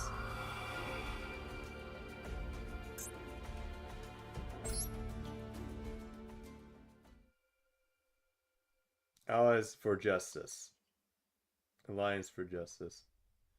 Alright. On a certain planet, several tribes were at war, trying to expand their territories to conquer the continent. However, none possessed a superior military power. The battle between the forces was at its stalemate. The long-lasting war seemed to like it would continue for decades or even for all time. However, the battle would come to a conclusion in an unexpected way. The conclusion was a giant meteorite that flew from outer space.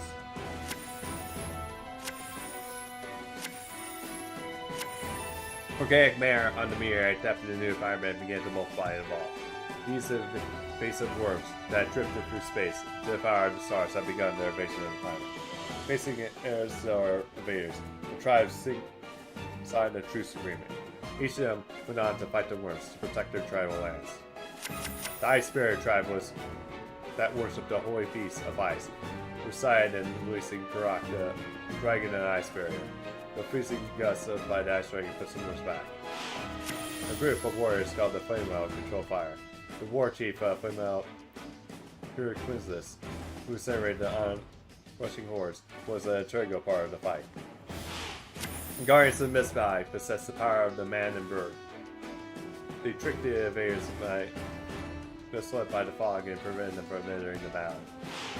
X-Sabers, the swordsmen who led by the commander Gollum's Swordmaster.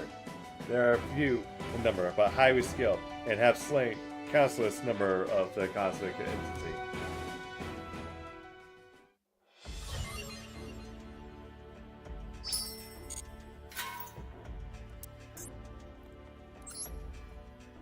Alright. Their identity unknown. Impossible to communicate with the worms swarm in unison in his army as the tribes fought valiantly, repulsing a worm army. However, they couldn't wipe out all of them. The worm survival of furry attacks learned from the similarity and began to evolve. In this way, new species specimens that adapted to every situation were born and began to multiply. They formed a swarm and attacked once again. The invasion was unstoppable, unable to stand the invasion of worms. One by one, the tribes were destroyed. On the brink of extinction, the representatives of the surviving tribes gathered to have a debate. Races were powerful. Individual strength was no match against the enemy. Now it's time to join forces to stand together. Thus, 4 prominent tribes on the continent: Ice Barrier, Wainwell, Mist Valley, and X-Saber. Welcome back, everyone. We got together to form the Ally of Justice. Each tribe began to develop weapons against the worms. Multiple weapons designed to destroy the enemy were put to the test on the battlefield. Thus, an all-out war against the worms for survival intensified as the days progressed.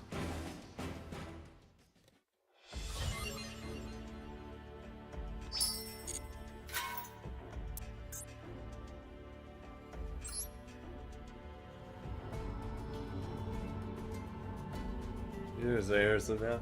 No, gotcha.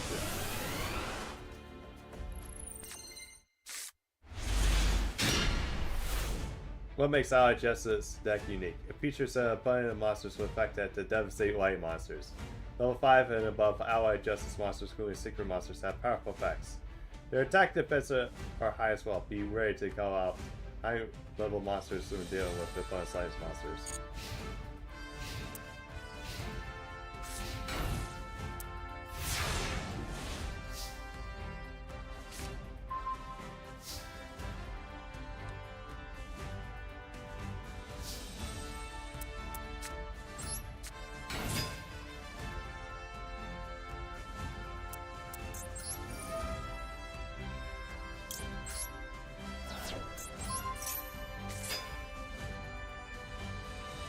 So now Justice Powers already handed early.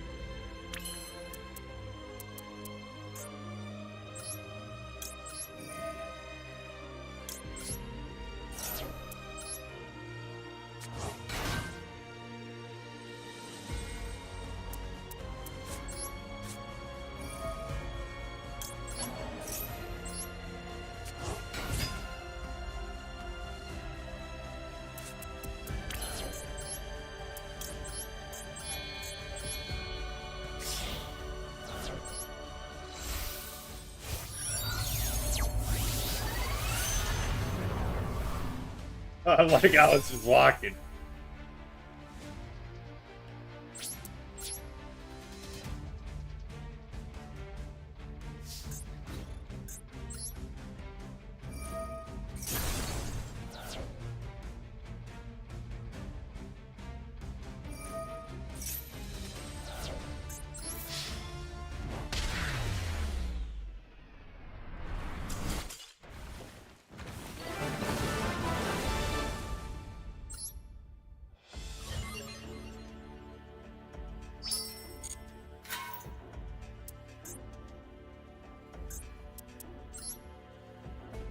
Okay.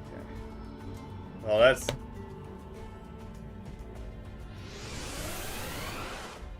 Oh, Mr. Rainsworth. That's actually...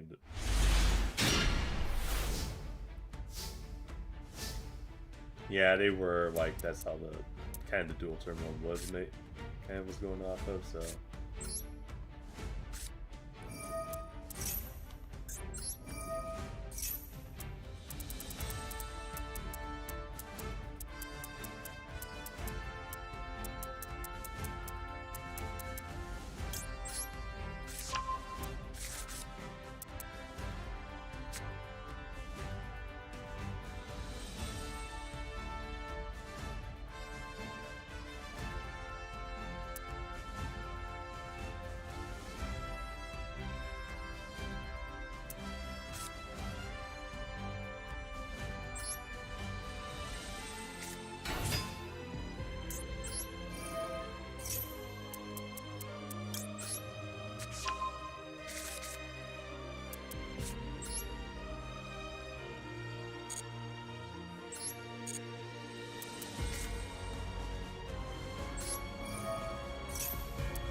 Yes.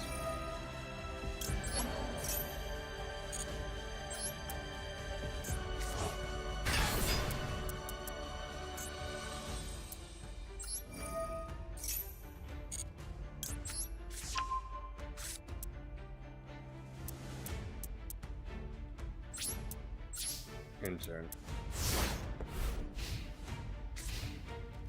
Can I do dual runs?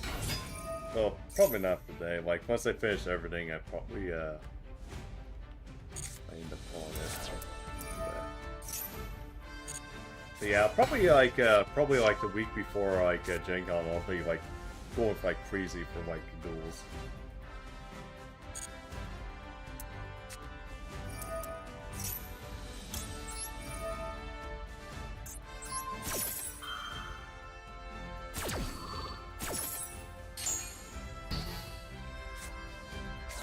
Ah, fuck.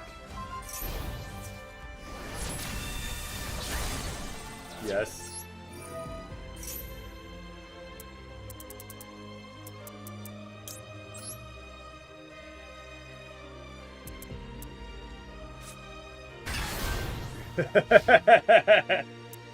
You fucked up, buddy.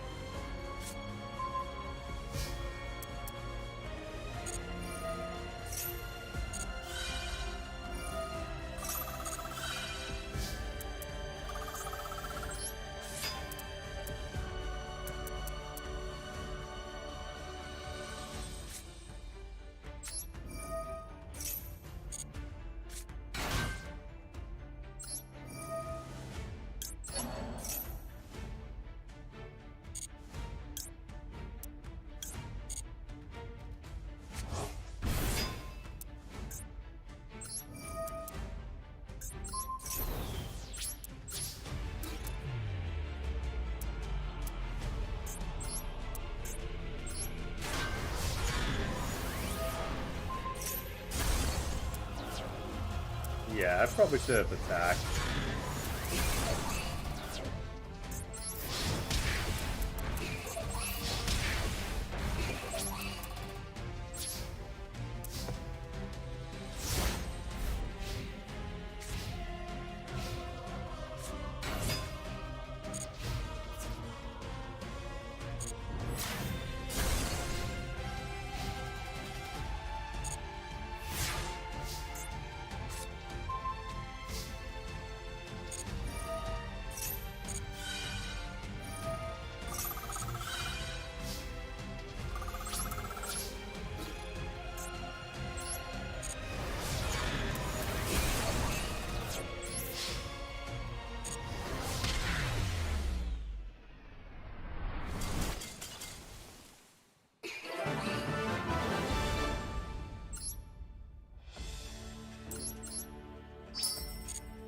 Yeah, if I just attacked with High King Alexander right there, I probably wouldn't have done that.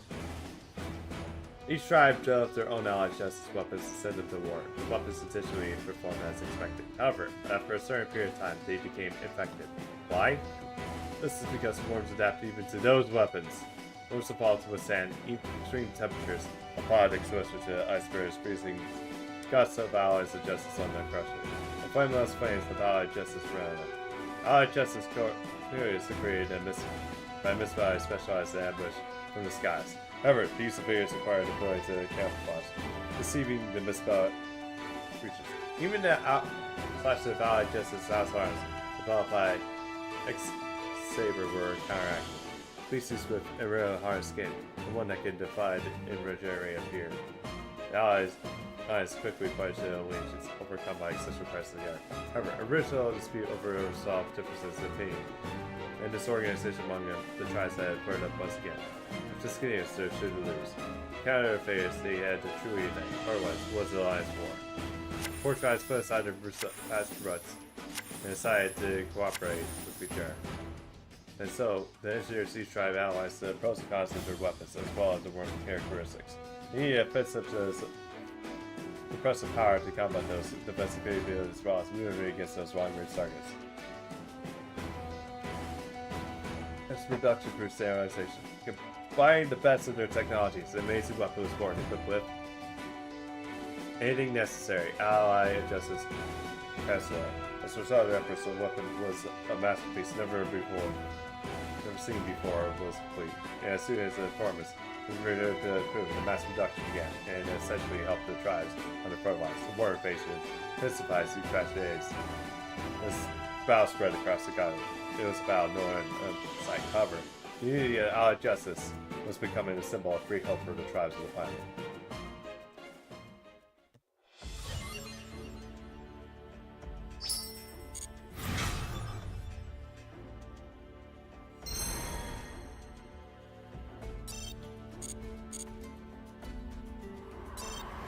UK options are available.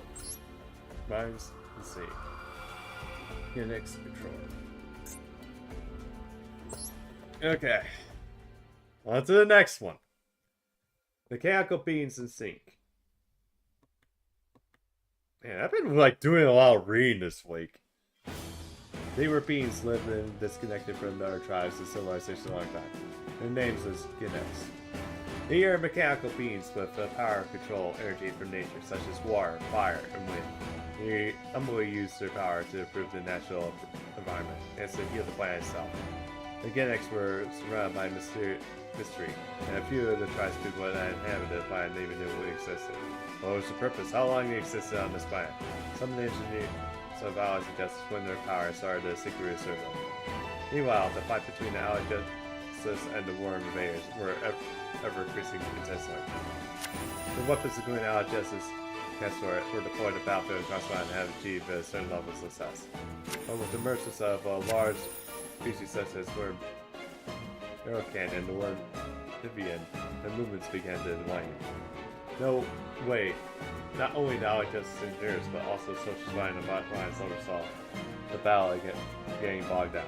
Allied Justice engineers worked to break out the task and conducted various technological developments in the studies. But then, a message arrived from the persons in charge of surveying the Ginex.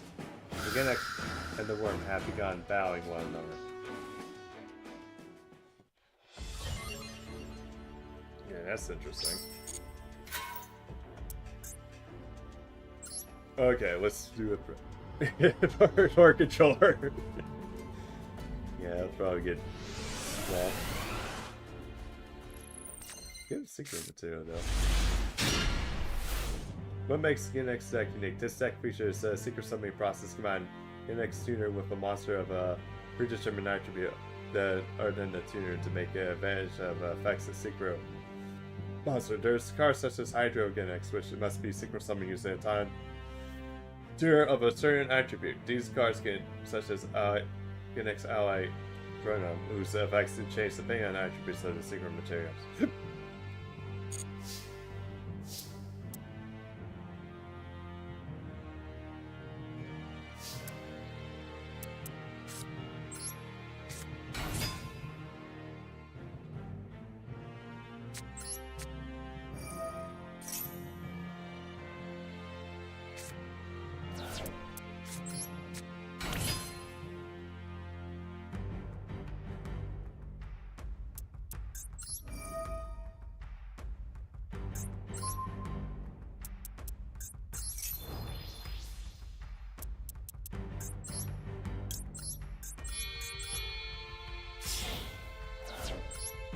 Oh, in defense position.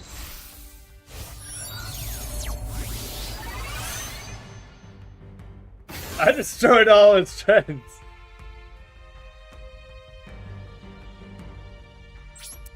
Yeah, I've destroyed the poor little Kichuri's fins.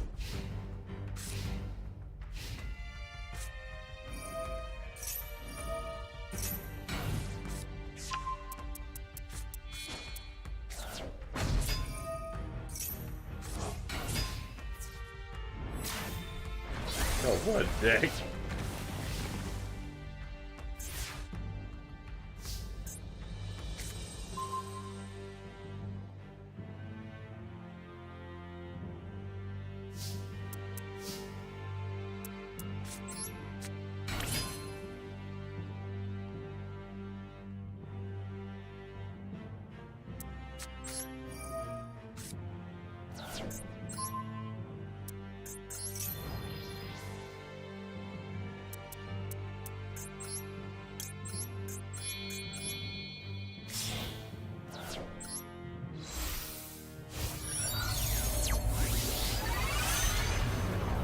Locomotion, baby.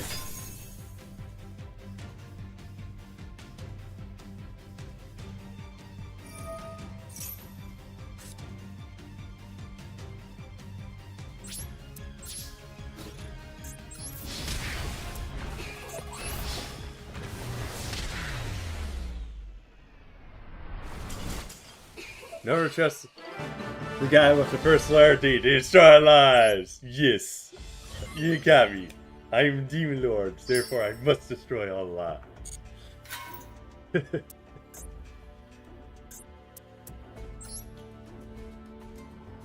going up first. I wish they would make me go second.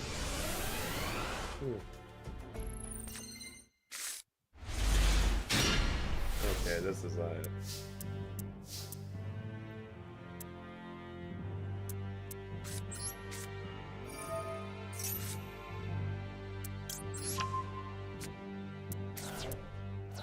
Back in the hand.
Okay, now activate.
Enter.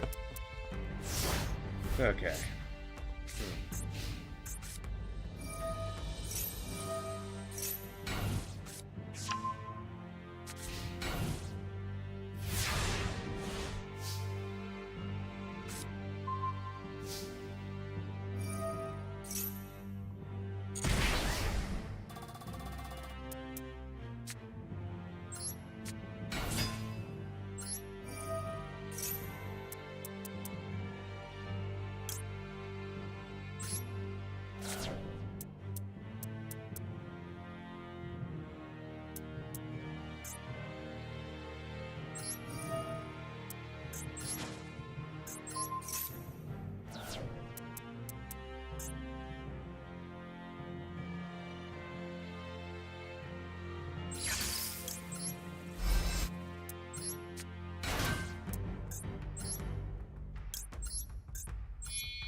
Thank you.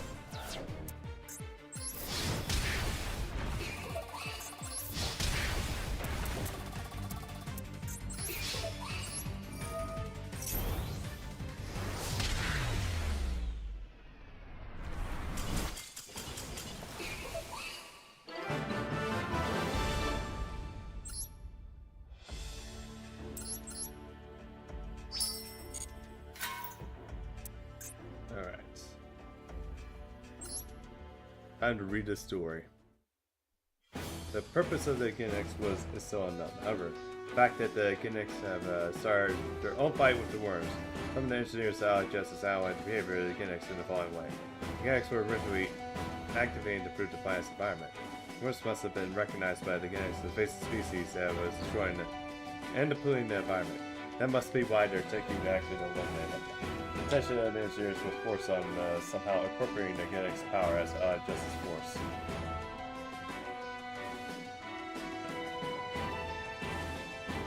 Good, but I want to know how to destroy the new weapon during one person. After practice investigation means commission establishment of the Ginex controller. The ability to harness the power of the nature to create the energy. Eliminate the enemies gradually deciphered. Thus, the research stick even leap forward as they were eventually recognized as part of the Allied Justice Forces. There, the Ginex were manipulated by engineers and UIs with weapons of great power. Preparations for a major operation against the worms were sadly underway, regardless of whether the mechanical means wanted to participate or not.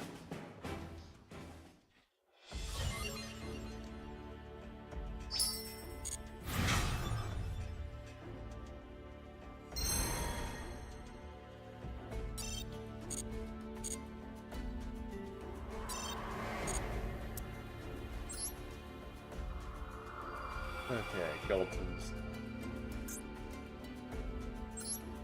Although it's kind of interesting, I'm basically using this detective against X-Daver. Because, yeah, they were pretty much the guy, one of the guys was actually Reese's lackey. Invasive creatures called worms have come drifting through space, seeking other stars. As a justice called Allied Justice was found to kill. One group's hard Allied Justice. Disciples of my ice dragging the ice barrier. The rulers of Hazy Valley, Mist Valley. Burning everything by flame well. And the former mercenary group, the X-Saber. As the war against the worms progressed, the X-Saber was put in the pinch. Some worms were becoming smart, and instead of attacking numbers, forms of coordinated attacks. Many were wounded by mobilizing army, immediately fires into the battle. Some were even right back to the battle with machines the process before the birds was even healed. During the time battle, a new strategy was needed. The X-Saber Commander Swordmaster was building a new strategy while comparing the past with the now.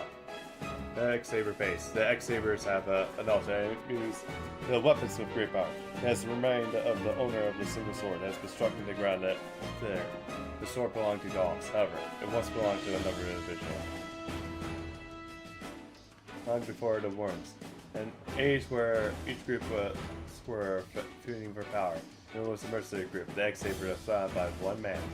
The man, and the center of it was X-Saber Soza. He cut down the many enemies with his two large swords, and his skills highly regarded as others. There were many drifters who did not have a land or family to protect. They offered themselves to vows with them to survive the war. The Gauls was one such drifter. Although Gauls was of more highly of Sosa than anyone else. The strength and charisma led to the crude and fearsome mercenaries. On our end, the Gauls also saw Sosa as shortcomings. He was wild and ruthless, and did not hesitate to sacrifice men for victory. Even as the group performed to survival, there were times when he must care about the conditions of these soldiers. As soon as Gon joined the mercenaries, he did his best to display his work to the group. He became Sosa's right-hand man and took the role of connecting Sosa to his men. The rest of Sosa was able to create such powerful army not only because of his absolute power, but also due to the sanity of the Gauls, acting as a buffer in the shaping of the organization. The group needed these two things to maintain the balance. However, the Gauls contribution group led to splintering off between one side. Found Sosa and ones were loyal to Gauls. The Gauls was loyal loyal second in command to the aggressive Sosa. More and more people started to regard him as their leader. Some even had openly spoke to him to lead the group instead of their reckless leader. What will happen to us if we are to fight a group in the midst of this war? Some of our factions will be utilized soon and disappear. However, goals barely tolerate Sosa's reputation. Sosa's powerful spirit commented to lead the group in the valley, stopping in mind. Two factions seem to come on the surface, but dissent only grew over time. If they were continued, this was spelled disaster. The tensions grew higher within the group. An incident will occur. During the mission, Sosa disappeared. Golems and his men looked for but only found his sword. The place is still sharp. There's no other signs of battle in the area. In other words, took one of his sword and disappeared without trace. With no clues behind, Golems abandoned the search. Golems faced another big decision. Can his group survive without Sosa and his spiritual pillar?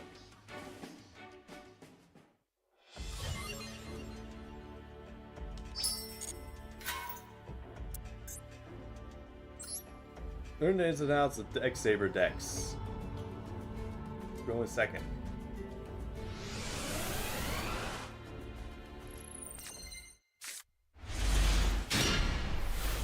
What makes X-Saber decks unique? X-Saber cards are notable for battle, reward related effects. The effects that assisted in deploying monsters with the help of cards like XX Saber or Tool. Quickly prepare monsters that would surface material. Then synchro summon mighty monsters like X-Saber Golems. Powerful spells so they can trap cards like Golems, Submersive Call, and Saber Hole, and also bring the victory closer.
Daughter would be happy.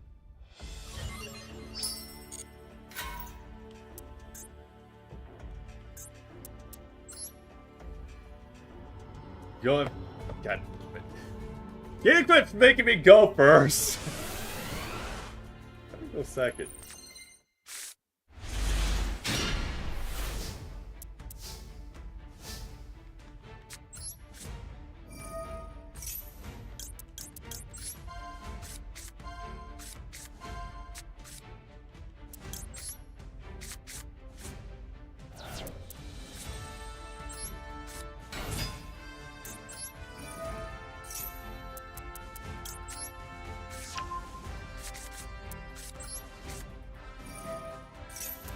Wait, I had the wrong one.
Well, that was really stupid.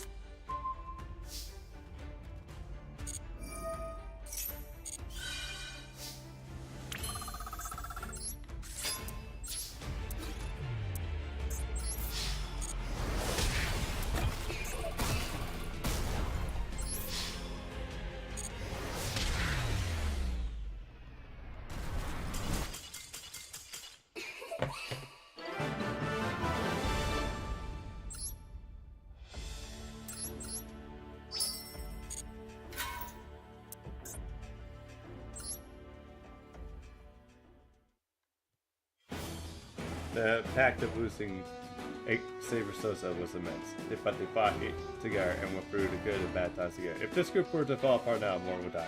So Golems assumed leadership in the group Sosa left behind. To polish what Sosa had built and pass the group to the next generation. There, Golems became a new commander in the mercy group X-Saber, a band of mercy ruffians, where we must transform into a band of swordsmen and work together to prove our skills and fight. With spirit, Golems was determined. He nominated 10 elite swordsmen, each in charge of leading a handful of swordsmen wins. That leaves no one behind. Some left the group due to these reforms, but Golems didn't blame those who did. Then he decided to say, and thus the group was reborn. Golems in command, X-Saber and William took his side. Those with talented soldiers, X-Saber grew and became the largest in the continent. He established a base, even rules among the entire region.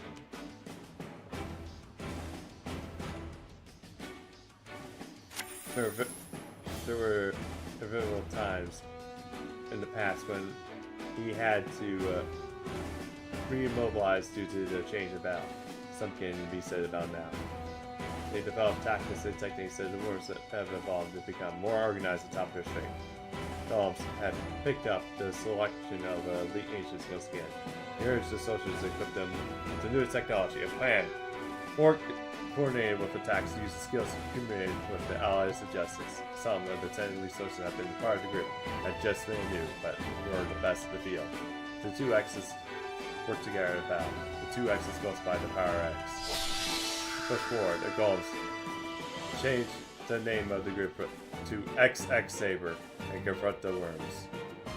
Thus began a new bout for those who inherit the spirit of the sword.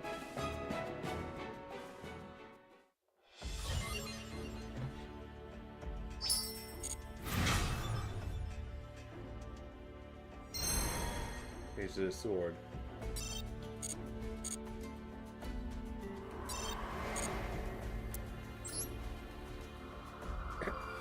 I think this is the last one.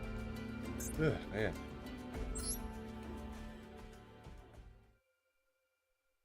The creatures of Natura Force.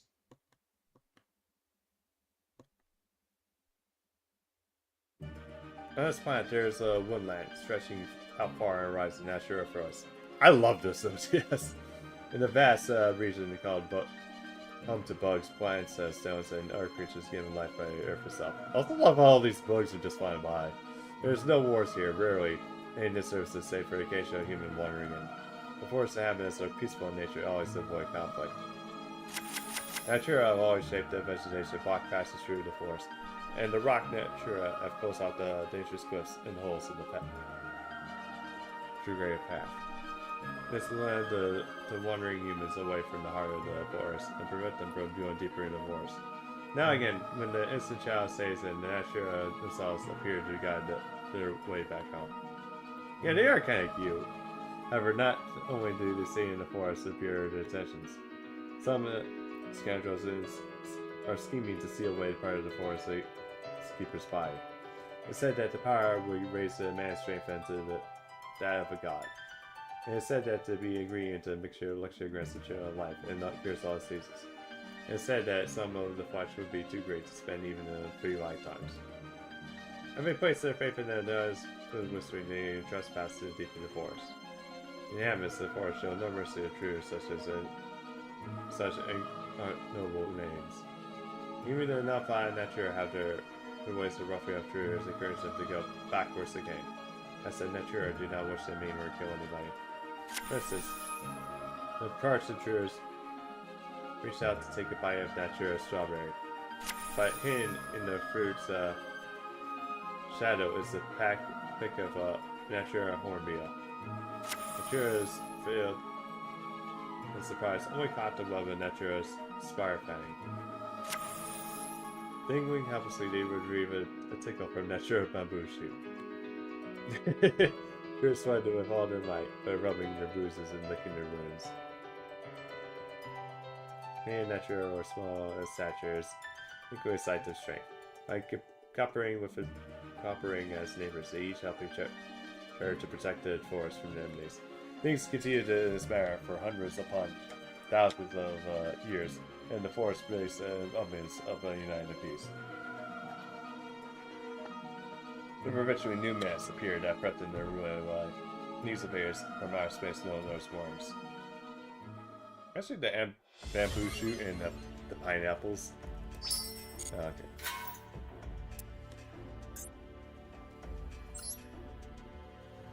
Go in second.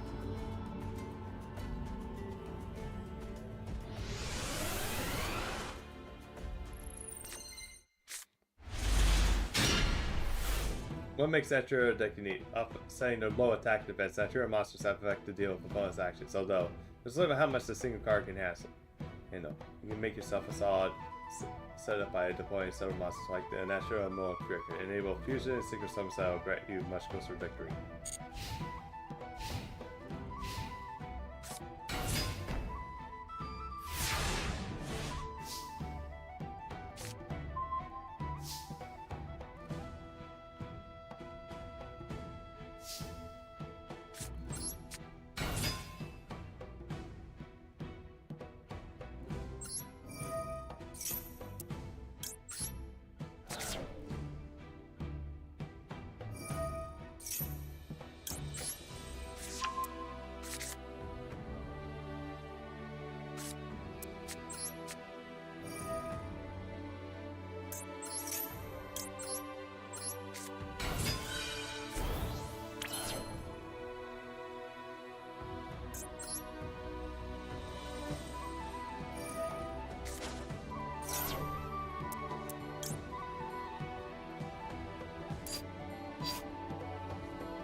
God damn it, quit making me go first!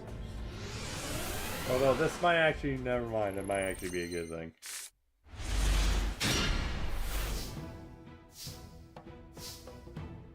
Alright.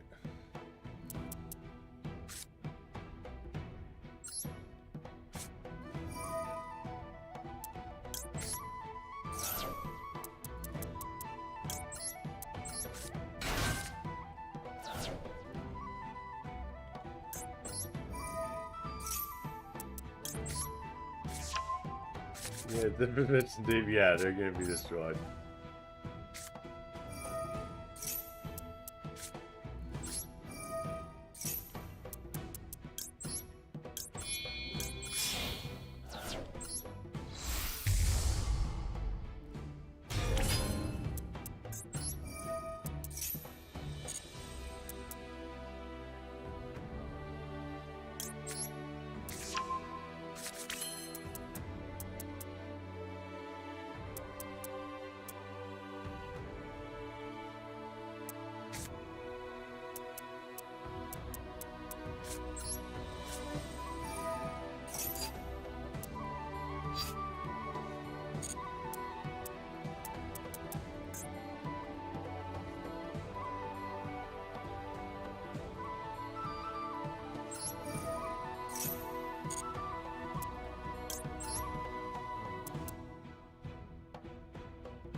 It's not right. That's not right at all. I am the Demon Lord, so I am going to wreak havoc on these poor defenseless little nature things.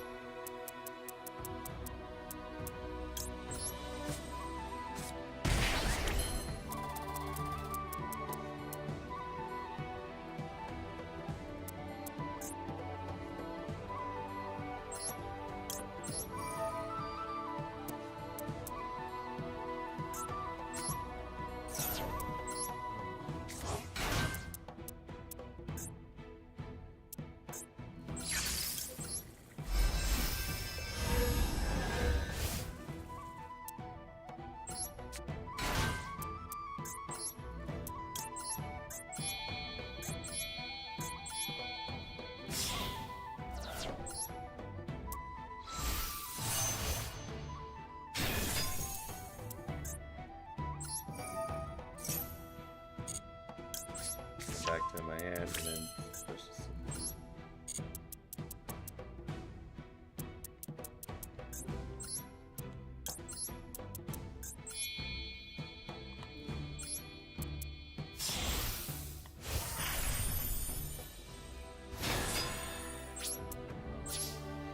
Okay, saw a board.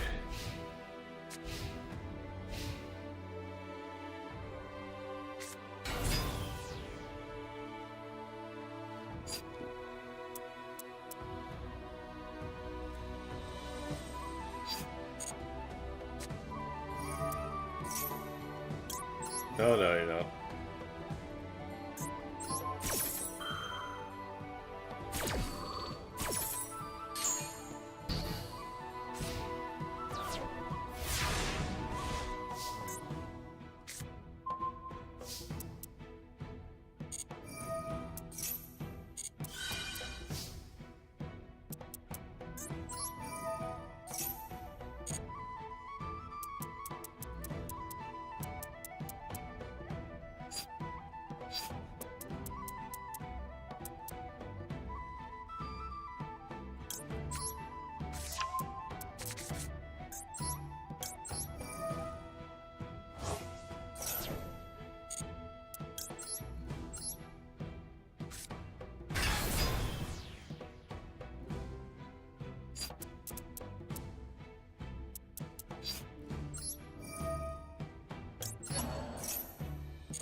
That's me. Yeah. Still traumatized. Please continue.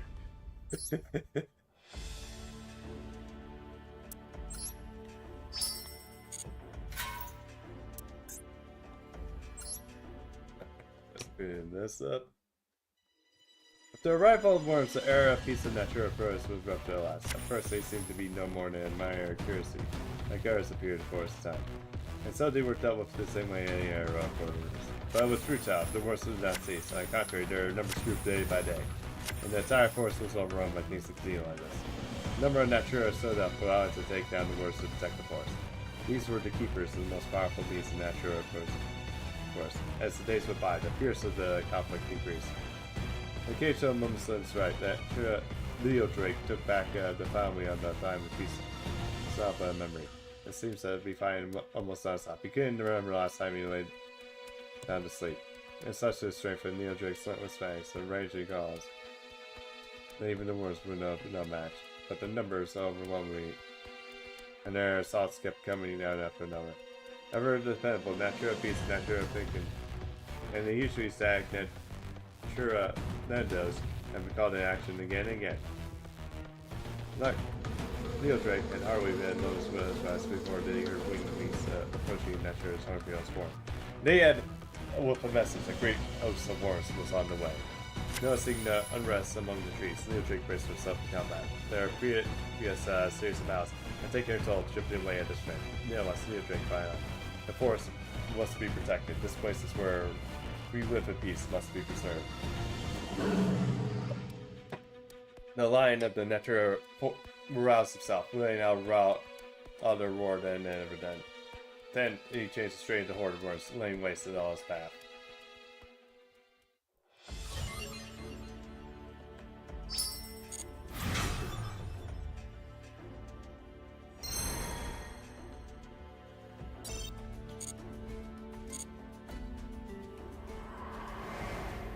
Yeah, that's I think that's pretty much everything there.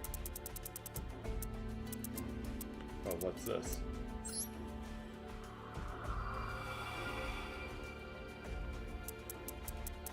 Yeah. Oh, apparently I didn't do this one. Well, I guess I'm gonna finish this up real quick, and then we're gonna get to the goal. And of course, this is a deck that uses rituals.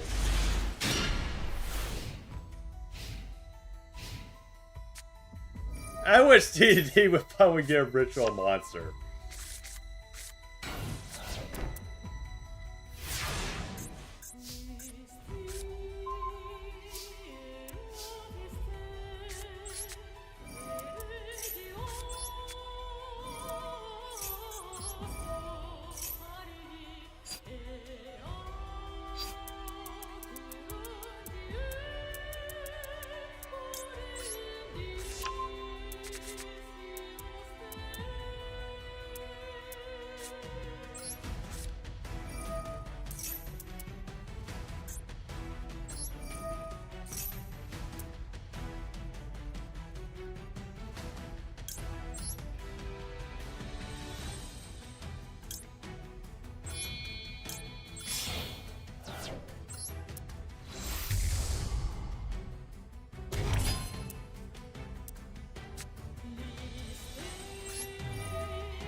Shit, ritual.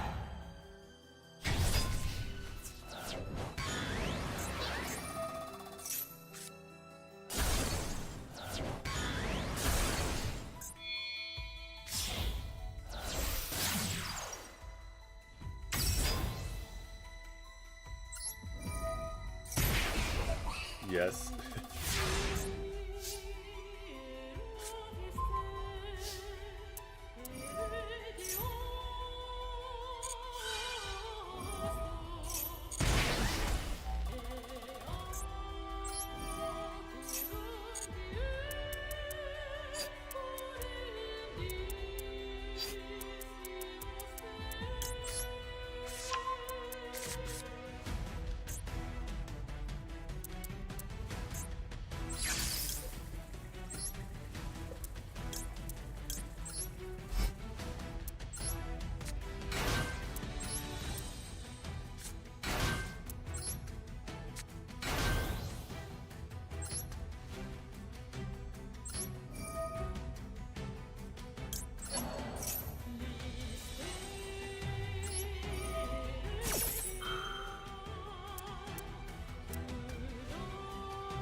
That's what we does. Alright. Built by only a scorching entry, the Rendred executioner swept through the horde and cut down the false figures of his beloved, one after another. He's been fighting for his will for days, so he no longer could no longer at all. And after absorbing the Vandred battle lord, his grudge only grew bigger within his Vandred powers.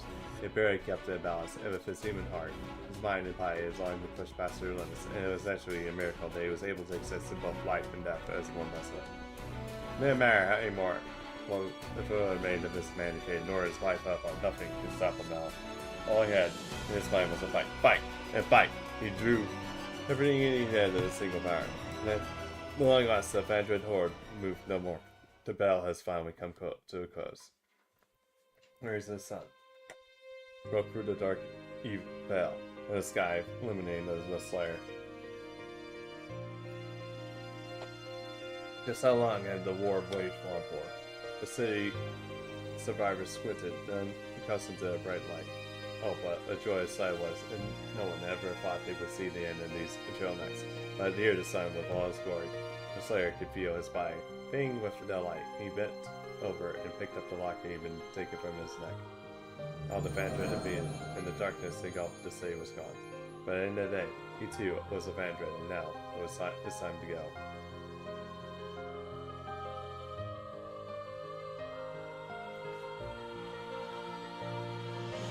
And now that the undead fled fast in the nights, the survivors were able to return to peaceful lives. However, the grief from losing so many lives left an unknown hole in their hearts. A lot of the survivors also felt fear at night, would be plagued by the nightmares of horrors that face. Next to them, a single shadow watched over from the top of the glowing skyscrapers, just like the City this environment has saved him. Although Slayer had set out for revenge, he still saved countless lives, and they all celebrated them as their hero. They were able to hold out because of this lone fire. The Slayer was slipping through the darkness, into the darkness enough to that he saw his kind stars to pull him back. He's able to remain immoral without despairing like the other vendors. If the world ever fell dark again, if monsters ever threatened the lives of people again, for sure he'd be swinging his blade on them once more, but this time without resentment he must harbor in his heart. If that time comes, he will fight not for vengeance but for peace, and to give the people courage and hope they will need it.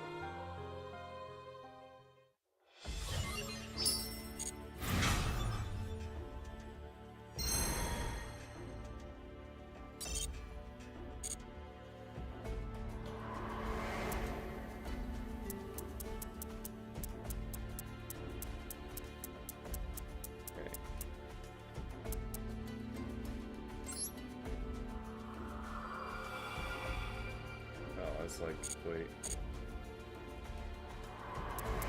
Oh, it's left as this tactical try, and yeah.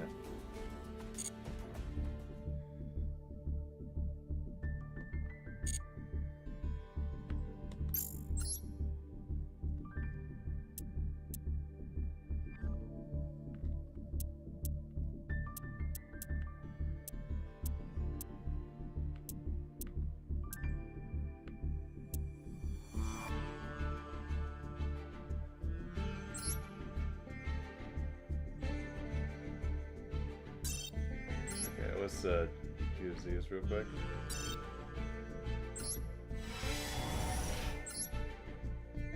Oh, cyber player.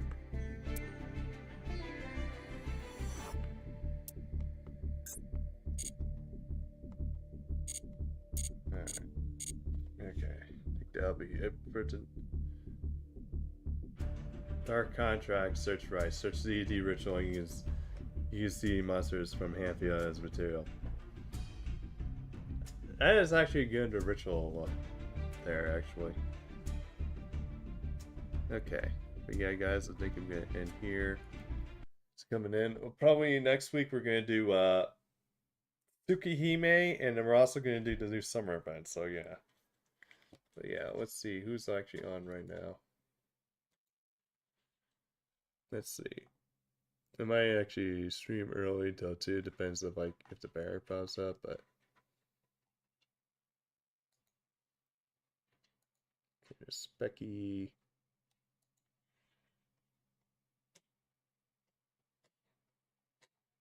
I don't know if you know, actually I'll raid Vado. It's been a while since I've done it. He's playing on one team, and he's pretty chill. He's not a Concom bomb, but he's a pretty good friend to them. So check him out. Oh, thanks, Ryan. You too. But yeah, Morals, have a good one. I'll be, like I said, be back here probably Thursday.